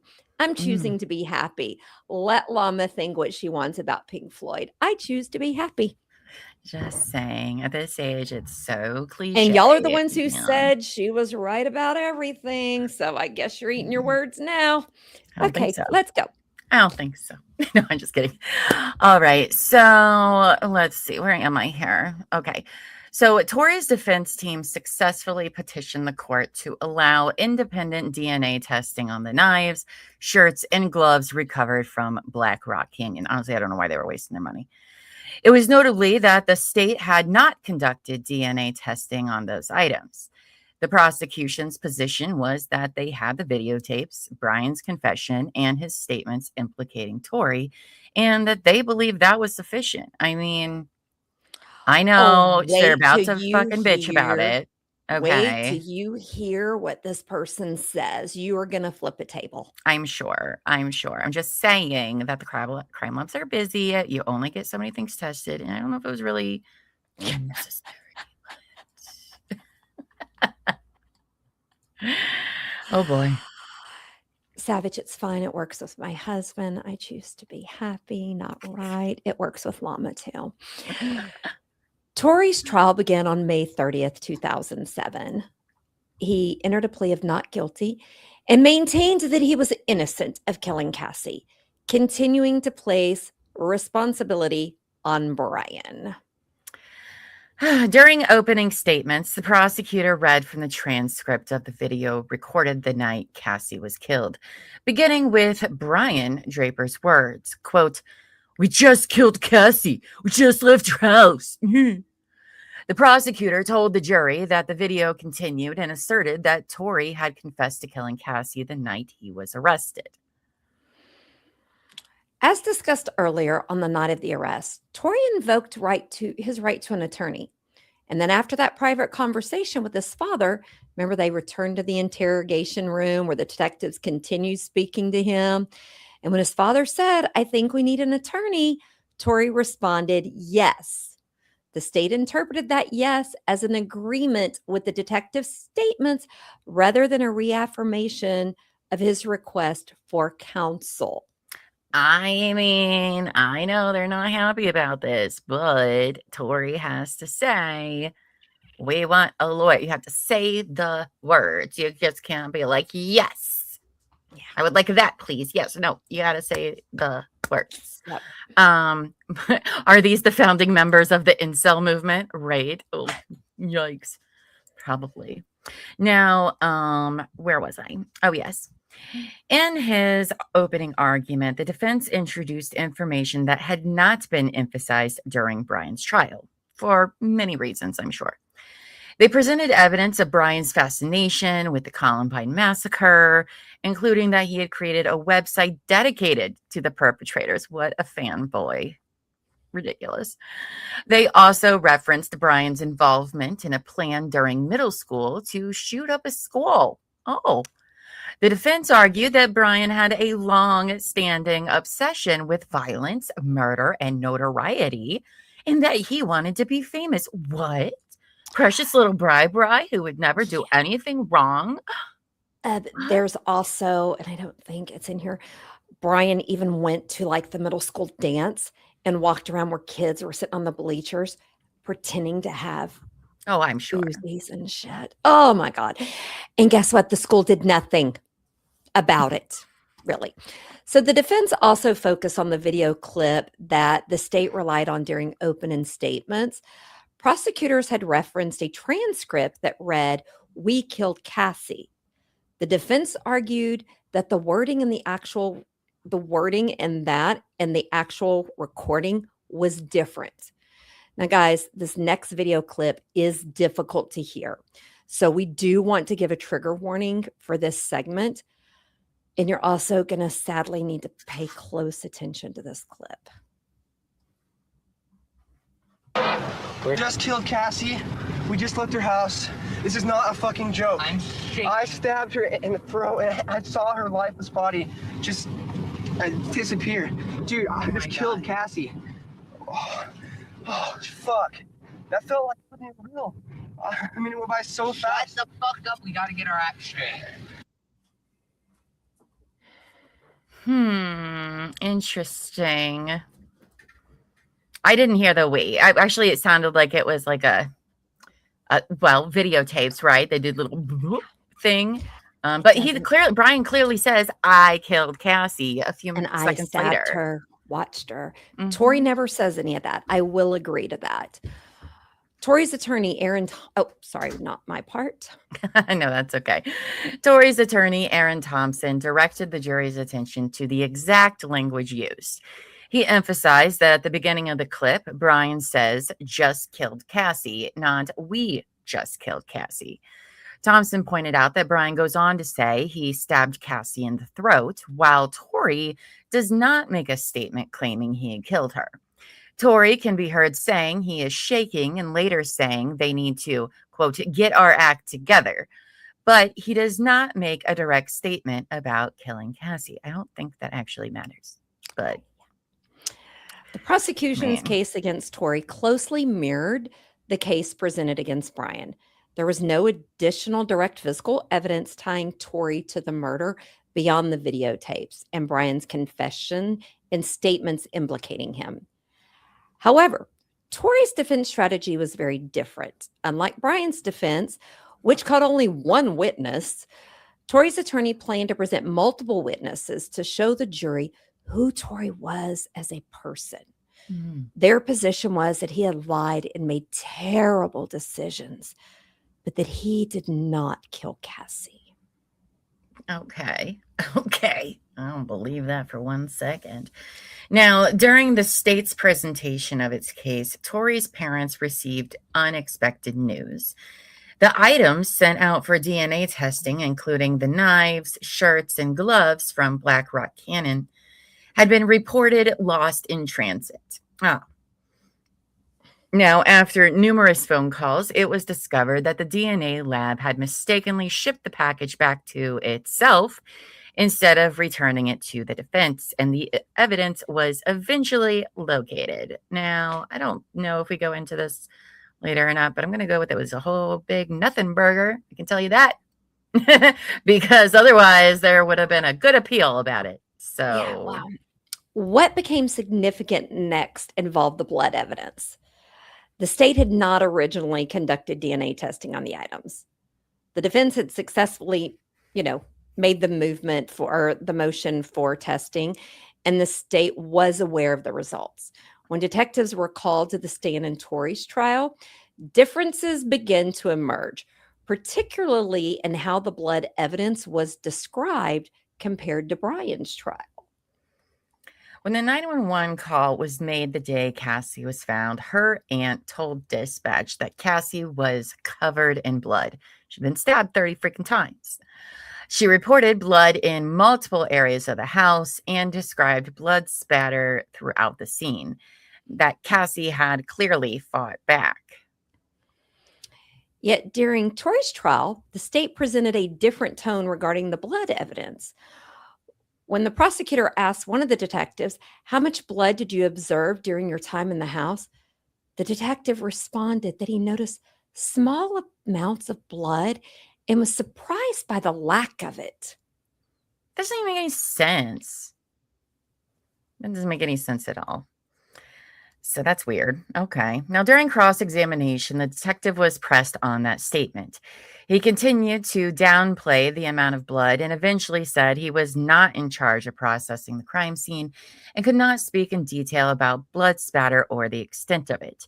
The contrast between the initial 911 description and the testimony at trial raised serious questions. I don't know if it raised any serious questions. All right. This is just them just grasping and all the straws everywhere. Yep. What?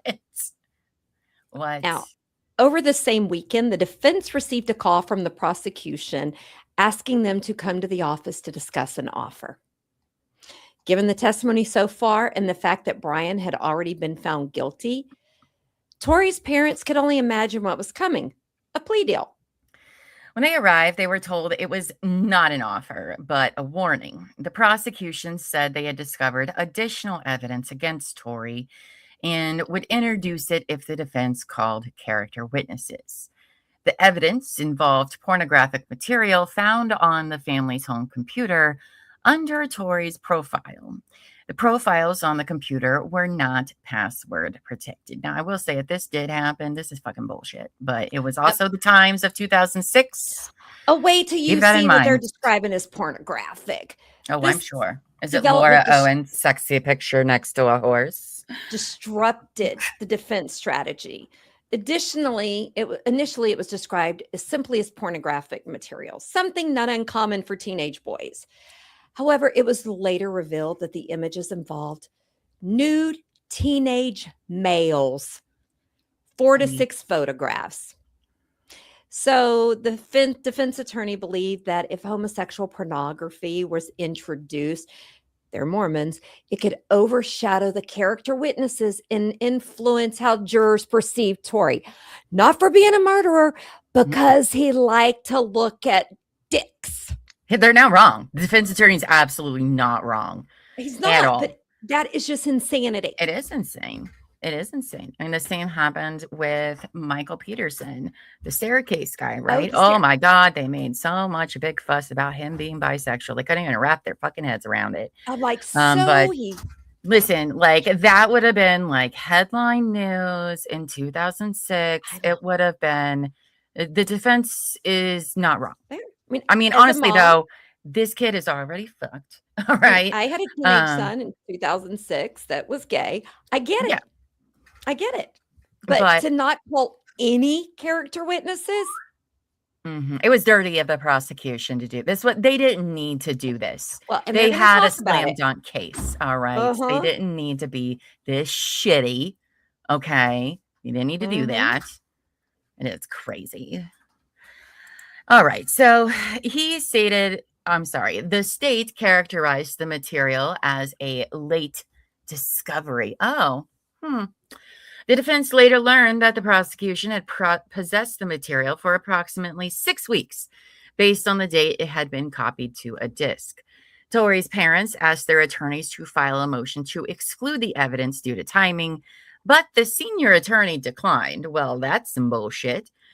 They were told the material was relevant because it went to character. I don't know how that's relevant to character. I have to tell you, Aaron Thompson was like the junior attorney, but the older senior, you're going to hear later. He's old school. He's a piece of shit. Anyway, yeah. It's also important to note that both Brian and Torey's families were Mormon, and Pocatello has a significant Mormon population, a factor the defense believed, rightly so, that could affect how such evidence was received by a jury. There's a section missing. Sorry, I was okay. There's a section that somehow deleted. So the DNA evidence did come back. Somehow it deleted it. Only evidence found on the items was Brian's. There was none of Torey's DNA on any of the clothes, the gloves, or anything. And when they were asked why the fingernail clippings were not clipped or DNA tested from Cassie, the forensic person said because nothing significant ever comes back from fingernail clippings. Which is a little crap. That's not. I don't know if his DNA not being over anything really. I mean, also we're talking about 2006 DNA, but he was there. It doesn't matter. It doesn't matter. Honestly, if I was hearing this trial, it wouldn't matter to me either. I mean, we know way more about DNA. According to forensic files, I mean, DNA has been groundbreaking technology for like 15 years, according to them. So I don't know if it really means a whole lot, but it wouldn't be enough to be like, oh, exonerate him, exonerate. No, not at all. Now, while Brian and Torey were tried separately, when it came time for sentencing, Judge McDermott scheduled their hearings together, assigning each teen his own day in court. During the sentencing phase, both sides called witnesses who testified about the boys' character and why they believed they deserved a second chance. I know you brought this up to me when you were writing this, and I had thought about it after we had talked. And I do think, like, having the sentencing together, they're only putting the family and friends one time, you know? So at that point, it doesn't really matter overall in this case, whether they were sentenced separately or together. But I can see only wanting to put the family and friends through this one time. because I'm sure it was awful to hear. Oh, I'm sure. I'm sure it was so, so sad. Yeah. Now, during Torey's portion of the hearing, the prosecution now decided to introduce the pornographic images from the family's computer. Wow. With the detective acknowledging they could not prove who had downloaded the images. I mean, That's true. he had a sister. Still, the state presented them. A forensic psychologist also testified, stating that Brian would pose a medium to moderate threat to society, even if medicated. That was during Brian's portion. Medium to moderate. I mean, perhaps probably a little bit higher than that, but okay. Yeah. Then came victim impact statements. Cassie's grandfather, Paul, addressed the court first. He acknowledged that witnesses had described Torey as a good person, but said something had gone wrong. He told Torey that he made this choice and that he and his family would have to live with it. Cassie's sister spoke directly to Torey's family, saying they had denied his role in her sister's murder.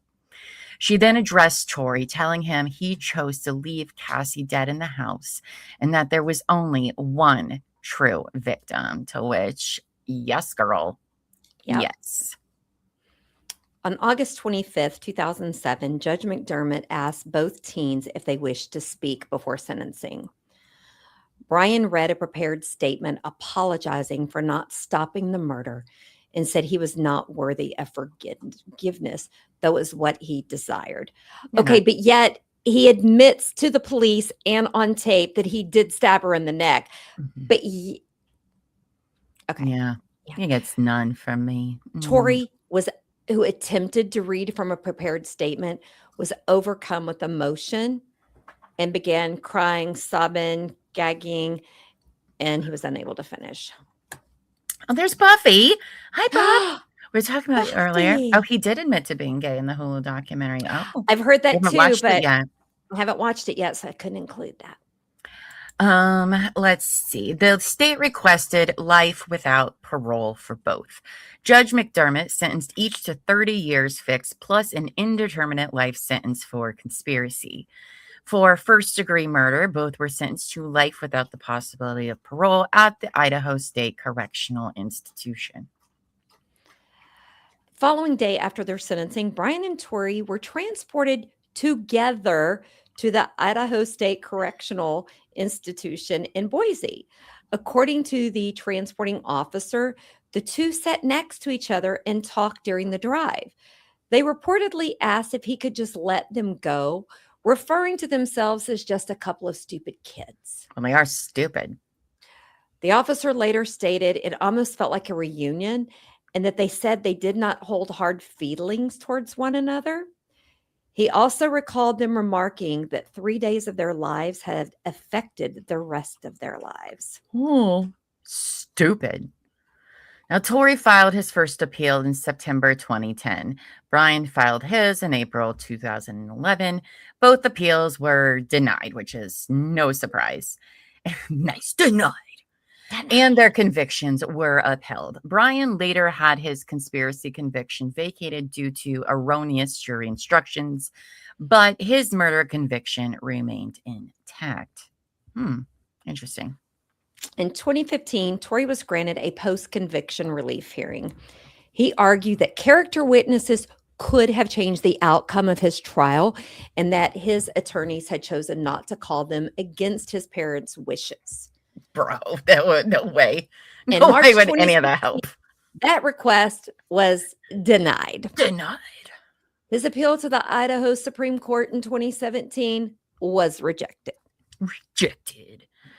Now, in 2018, Torey filed a federal writ of habeas corpus, arguing that his appeal had been denied on a theory not presented to the jury, and that he was entitled to a new sentencing hearing under the Miller and Montgomery decisions, which held that mandatory life without parole sentences for juveniles are unconstitutional and that youth must be reconsidered.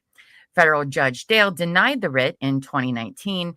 An appeal followed, and his sentence was upheld in March 2022, which is saying a lot because let me tell you what, there were a bunch of kids that were Mhm. like on death row and shit, and that all got moved down to life. So they haven't changed his. That's interesting. The Stoddart family filed a civil lawsuit against the school district in 2010, but it was dismissed on the grounds that the actions of Brian and Torey were not foreseeable.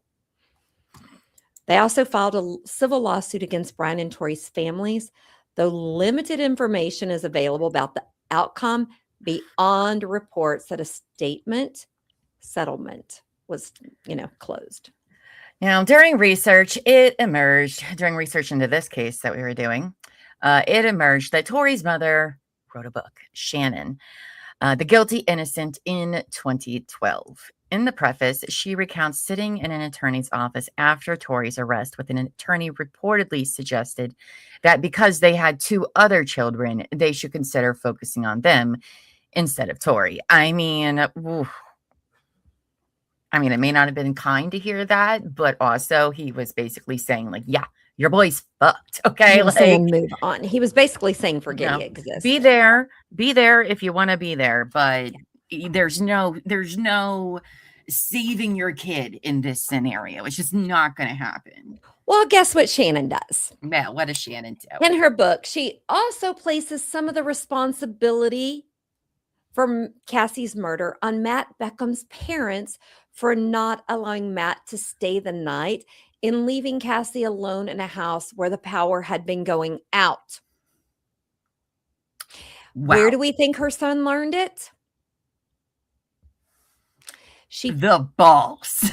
She further questions why Cassie's mother did not drive to check on her when calls went unanswered on that Saturday. But just so y'all know, Cassie's mom was away at a casino. So she's blaming other people. Wow. For what your son and his friend did, who recorded it a bunch. Oh, yeah, that's true. I know it really fired her up. Now, Shannon also shares observations about Brian's family, including comments about their finances and parenting decisions. She recounts an incident where Brian brought over a zombie movie and describes reacting strongly against having horror films in her home. According to her account, she confronted Torey about it, and her husband intervened as she had Torey cowering in the corner over a movie. Oh, he had to hold her down. She was that controlling. The aftermath of Cassie's murder extended far beyond the courtroom. It affected families, communities, and continues to raise difficult questions about responsibility, accountability, and how people process unimaginable tragedy. Yeah. We're not sharing these details to shame Shannon entirely. Not entirely. It was her home, and she had every right to decide what was allowed under her roof. Some might describe her as a very protective or hands-on parent, and that itself is not a crime.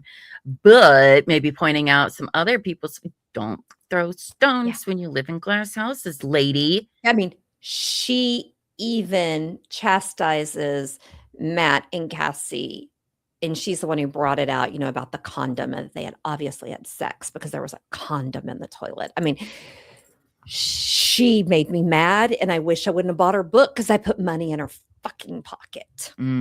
Yeah, she's very delusional as well. I mean, that's just, Now, you're going to feel bad for your kid, but your son's not innocent in anything.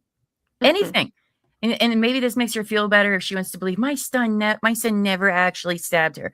Fine. All right. Fine. You want to say he never stabbed her? Fine. But your son sat there and planned it for days, videotaped himself for days, was in her house. And didn't freak out and call and tell the police and break down and say, oh my God, this happened. Right? I mean, it's not even like this was a random thing. This was one of the most premeditated cases I think we have covered together. And you're trying to be like, well, my little boy. I mean, there's more on the tapes if people want to go to YouTube and listen. They talked about the next kids they were going to kill when they got away with this. Yeah. I tried, Amy, but I needed it on Kindle and it needed it fast. Or Buffy, sorry. What her book does provide is an insight into what her family went through when something like this happened, because a crime of this magnitude does not affect only the person charged. It does affect the parents, the siblings, the grandparents, aunts, uncles, everyone. She just happens to be delusional and can't accept the fact that her son is not her perfect little baby. I mean, there have been numerous parents or family members who have written books about someone in their family being a killer, whether it's their kids with mass killing or whatever. People of the defendants have written books, but you know what you don't do though, and why you don't get sympathy, Shannon, is because you're focusing all the energy in the wrong spot because you don't want to face reality, and that is your son is stupid and a horrible person who took this beautiful girl's entire future away. So I don't care. From a psychological standpoint, I do think reading her book and having some friends that one that's still Mormon and others that were raised Mormon, she was raised, her only goal in life was to be a good mom and a good wife. If you read her book, she literally didn't get out of bed for days. Oh, I'm sure. I wouldn't either. I think it put her into some kind of spiraling spin that she's still not out of, because she cannot accept the fact, at least Brian's parents in that clip we heard earlier, they were like, what did we miss? How did this happen? She never says that. No, I mean, well, and like sometimes parents are to blame, sometimes they're not. I mean, I would do the same thing, to be quite honest, but after everything has happened and come out, to say some of these things is quite frankly shameful. All right, and inappropriate, and she knows better. You want people to understand your story, to relate. Is that why you wrote the book? Because you're not doing, because I am a very big proponent of talking about defendants and their families and people not talking shit about their family members, because a lot of people do. But you just don't go saying some of the things she did, period. It's ridiculous. Absolutely ridiculous. So, you know, as we said, it's also clear that Shannon and Sean did everything they believed they could for Torey. They sought out strong legal representation. They arranged for him to receive therapy while he was in jail waiting trial. And those are actions of parents who were trying to navigate something unthinkable. And sometimes that's all you can do. That's all you can You know, do, yeah. Not all bad kids come because they had bad parents. Like, at least my opinion is that sometimes they're just horrible people. You know, and I will say Shannon did express sorrow that Cassie was gone, and she said she felt for Cassie's family. However, there is still little acknowledgement in her writing about her son's role. Right? Like, to be like, oh, you let a teenage girl be in a house by herself with her boyfriend. Ma'am, your son killed her. Are you kidding me? These are, and your not son was the same. present. He could have stopped Brian. I mean, he didn't get injured. Yeah, he was part of what happened that night. I mean, we heard him in his own words. So I am sorry, lady, you cannot discount that. No, you know, and again, Cassie was the one who lost her life. She was just 16 years old. She was house sitting, doing what was asked of her, being responsible and level-headed, unlike two other jokers we've been talking about. You know, and this is where the story begins, and this is where it always has to return, is to Cassie. Oh, look at the baby picture. Oh my God. There have been a few updates over the years. In 2024, it was reported that Matt chooses to live a private life and has no desire to speak to the media. Matt, that is understandable. You lived through something no teenager or person should ever have to. Your girlfriend was murdered by people you both knew, and that you let into the house, and they killed her after you left. I mean, the kind of guilt is unimaginable. I can't imagine. And I just hope he has found peace and is living a full and happy life. Yeah. I mean, nobody could have prepared or predicted that. Nobody. No, they couldn't have. But the guilt that, I mean, look how, you know, he wouldn't even, you know, leave her alone on the couch. You know, he was a caring guy. Now, in 2024, Cassie's brother, Andrew, her younger brother that she was close with, spoke with the Associated Press. He shared that he has learned how to carry what happened to Cassie, though it remains a significant part of who he is. He said every September is still incredibly hard and that he struggles through that month. Some days are good, some days are not. He said he loves Cassie and that what happened will always be in the back of their minds, but they focus on keeping their family strong rather than dwelling only on the darkness. Because, I mean, grief is always around. There's no such thing as closure. No. Cassie's mother, Anna, sadly passed away in April 2022 after a long health battle. Her sister has chosen to live a private life, staying completely out of the spotlight and focusing on peace. Well, at least Anna gets to be with her daughter again. Yeah. Oh, that's so sad. Now, Shannon left her position at the Idaho State Journal in 2008. She later worked as a teacher and pursued an associate's degree in behavioral science before shifting to social work. She now lives privately in Idaho with her husband. Okay. All right. Well, okay. So Carrie and Pam Draper's marriage did not survive the aftermath of the crime. They separated and began new chapters of their lives. Carrie continued working in his field. He remains close with his daughter, Tiffany. Pam now lives in Ohio. She also maintains a close relationship with her daughter, Tiffany, and keeps her life largely private. Tiffany lives in Boise, teaches yoga, writes courses for yoga instructors and influencers, and got married in 2025. Oh. Now, Torey remains incarcerated at the Idaho Maximum Security Facility in Boise. Look at his stupid face. He has not given any direct media interviews, but did appear in the 2013 documentary Lost for Life. Look at you, Mr. Making Good Decisions. Yeah. Now, Brian Draper is also incarcerated at the same facility, though they are reportedly mostly kept separate. Brian has spoken to the media and continues to place all of the blame on Torey. Bro.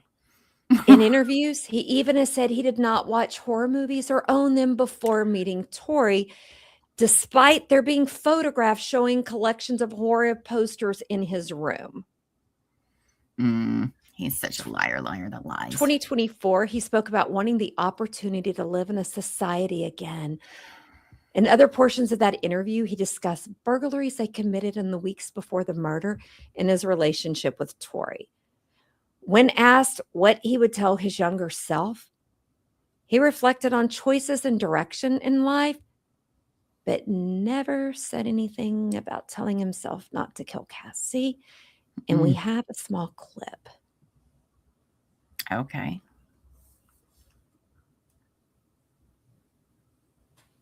Oh, great.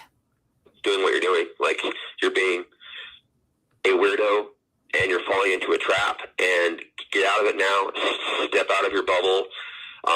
Meet new people. Like that would be number one, is just meet new people. Like, is this him now? Off just so much that we miss out on so much opportunity. And so I had so many times that I could have hung out with new friends and I could have tried new activities, and I didn't, because I was so comfortable being miserable, and I was so comfortable in my own little dark room, and the only way out of that is to open the door and just step out and go try new things. And so I was terrified of rejection. So there was a girl I had a crush on, I'm not going to say her name, and instead of going and talking to her, I was so mad at myself because I didn't have the courage to do that I stewed on it, and I got mad and I got angry and I got envious of everybody else around me because they had girlfriends. Why can't I have a girlfriend? Well, I didn't have a girlfriend because I was too afraid to go out there and take chances. And you're the worst. And you know, you might get rejected. So what? That's life, buddy. So I wish I could just go back and tell myself, dude, live your life, step out of your comfort zone and take some chances. Not don't kill Cassie, but stop being a weirdo. It's also important to point out here that one of the motives mentioned during Brian's trial was that he had an unrequited crush on Cassie Stoddart, and that was why he selected her and her boyfriend. Our next few questions focused on Torey. You can stop it as now. he'd been moved to the same correctional facility as... Sorry. What channel is that? It's EW. I can't remember the name of that channel. I subscribe to all of theirs, but I6A, yeah. Yeah. So Cassie's murder was a brutal crime committed by people she believed were friends. Her death did not only take her life, it altered Matt's life, her family's life. Oh, that's very lovely headstone. Isn't it beautiful? Yes. Her classmates' lives. It also permanently changed the course of Brian and Torey's lives and the lives of their family. Her case is often linked to the movie Scream because the boys referenced it and wore masks when murdering Cassie. But a film does not force someone to commit murder. Ideas may be borrowed, but the decision to act belongs solely to the person who makes the decision. Mm-hmm. Now, there is ongoing debate about juvenile sentencing, particularly life without parole for 16-year-olds. And it is a complicated legal and moral decision that continues across the country. I don't have a problem with this one. I don't think that either. I especially do not think Brian is able to be rehabilitated. Did you just not hear him talk? Yeah. Yeah. Explore with us. Thank you, Amos. Oh, you're my savior. What remains simple is this. Cassie was 16. She was house sitting. She trusted people she thought were her friends. She should have gone home after that weekend. Said she was killed. And that is the part that's never going to change. Yeah. And that is it. All right. Well, I know you have a lot of thoughts. I've said a lot of them. First off, I hope Andrew, all of Cassie's family, and Matt are living a good life, because I can't imagine what it is like, you know. Mm-hmm. And moving on and finding a way to be happy doesn't mean they've forgotten Cassie or the hell they went through. And I think people need to remember that. It was an interesting case, Buffy. Thank you for the suggestion. Yeah, Buffy, I'm still going down rabbit holes. Okay, still going down rabbit holes. Now, Brian and Torey, I have a real problem with Brian. Okay, I have tried hard not to feel so critical about him. Why? I am. It's fine. But I'll sleep well tonight. Everything I've read or seen, he has not really owned what he did, and that bothers me. No, he doesn't. Yeah, I'm glad that he's in prison, because if he got out, somebody else, you know. Torey, I've gone back and forth on, and today I'm on the day that he deserves exactly what he fucking got. And his mother's book, I will say, has, I would say, maybe a whole chapter of good stuff. But I'm sorry, lady, your son was there when a young girl was killed, and he did nothing to try to stop it. He should have gotten injured trying to protect her. Right, because wasn't Torey the one with the car? He could have just chose not to drive Brian to the house, Shannon. He could have ran out and left while Cassie was doing it even. Numerous and got the police. Choices could have been made. Numerous. Again, this isn't just some like random, whoa, here's a murder in 2 minutes, ma'am. Yeah, he is guilty. And I did say to his mom, I'm sorry, from one boy mom to another, your son is guilty as shit. And you are disrespecting Cassie, her memory, and everybody loved her by not accepting that fact. Right? I mean, she can still like support him and shit if she wants to. That's fine. But like, dude, whoa. I mean, in her book, she says that you see something totally different in the videos than others. You see your son just going along with someone, but that they were just acting. And to her, I say, excuse me, how can you say he was just acting when they in fact did what they said they were going to do? Exactly. Like literally to a T. Exactly. And I've had mixed feelings for years about young people being put in prison. The one thing I need to say, it is a complex issue. Part of me thinks they should be given an opportunity after a really long time, 30, 40 years, to get out, only if they've contributed to society, they've done well in jail, continued their education, they've tried to do something, they can maybe get out when they're 90. I mean, I'm okay with that. Oh, I'm okay with that. I mean, it is complex. Some cases I feel very strongly about. Others, I need a bubble bath and Buffy. You owe me one because this was brutal. Yeah. The sad part is not only Cassie, but Brian and Torey. There's tons of Brian and Toreys running around everywhere. All right. They're as much as they want to think they're fucking special, they're not. They weren't. They're just copies of copies and copies. And I think that is where we really need to be focusing on how do we get this demographic that falls into this. I mean, listen, all teens are going to be edgy a little bit. That's not what I'm talking about here. All right. Especially now in 2025, as we've had years of data. All right. Brian, on the school thing, he lied and said it was the other kid who wanted to do the school shooting. Oh, yeah, sure. And so the other kid got kicked out of school. He didn't get anything. Well, I'm not talking about punishment or anything like that. Nobody looked at the signs that he had problems. Of course they didn't. Nobody actually wants to fix problems, Terry.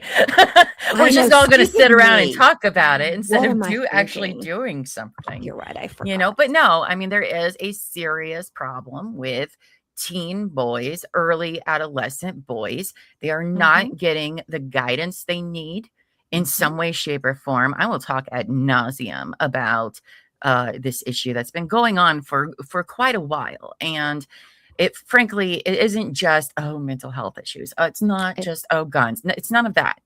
All right. We have given them literally no guidance, no support, no healthy outlets to what they go through during this stage in life. We're just like, oh, you're a boy, you're fine. And no accountability for when they do try to go outside of boundaries.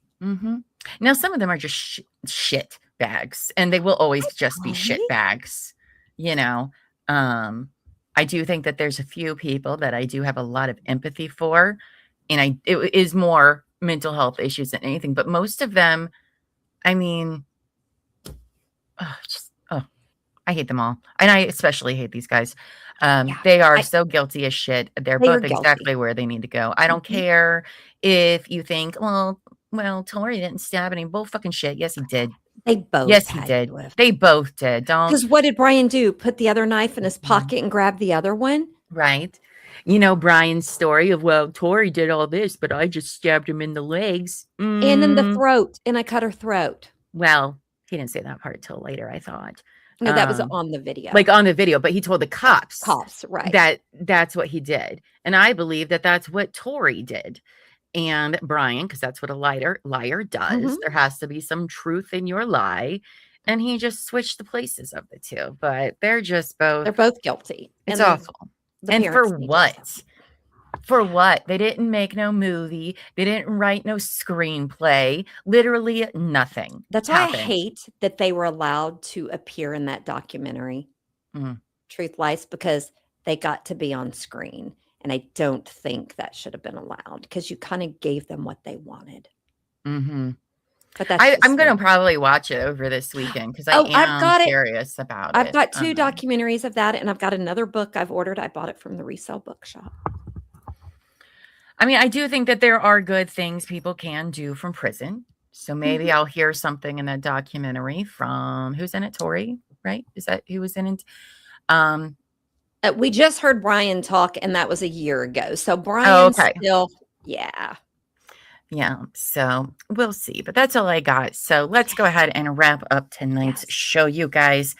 Before we go, if you like what you heard tonight, be sure to follow us on all of our socials and subscribe to our YouTube channel. It is free and it's a lot of fun over here on the YouTubes.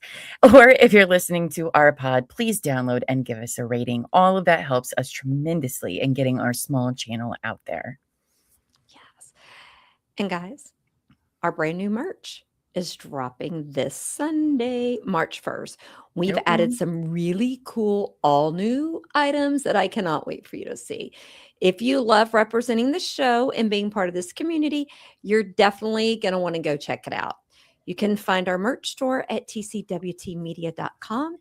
And don't forget, if you're a channel member at the Cozy Crew or Ride or Die level or higher, you get those sweet merch discounts with your membership. Yes. And it's great quality stuff. Like, it really is. It's been very impressive. Now, next week on True Crime and Wine Time, I don't know if you guys are ready for this, but we will be on Tuesday and Thursday nights at 8 p.m. Eastern for the month of March.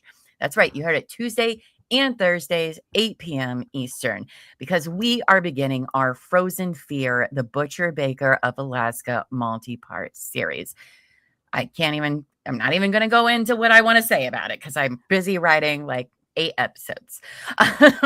But we are going to be diving deep, like very, very, very deep into infamous serial killer Robert Hansen, his endless number of victims who we refuse to be forgotten, and how all of it could have been stopped numerous times. You guys are, oh man, true crime friends. If you think you know this whole story, I bet you don't, because I thought I did.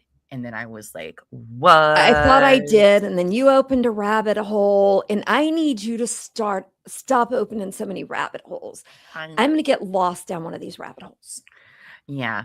The state of Alaska has a lot of blood on their hands from this. And we are here to shine a light on all of it.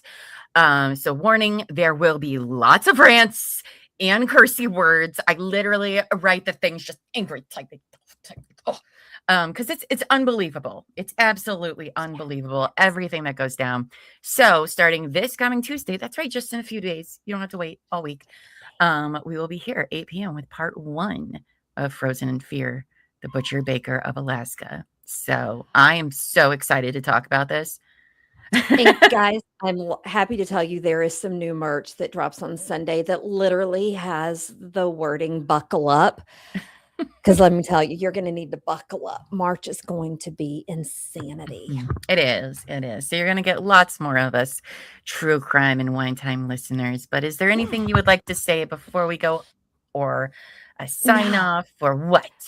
I just want everyone to please be safe. Watch out. If you see something, say something.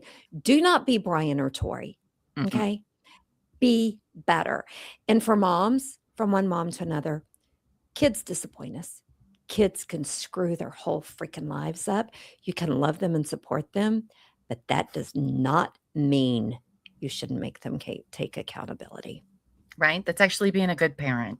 That's called being a parent. Sorry. All right, everyone, stay safe. And until next time, next Tuesday, 8 p.m., go forth and be amazing. So, bye, guys.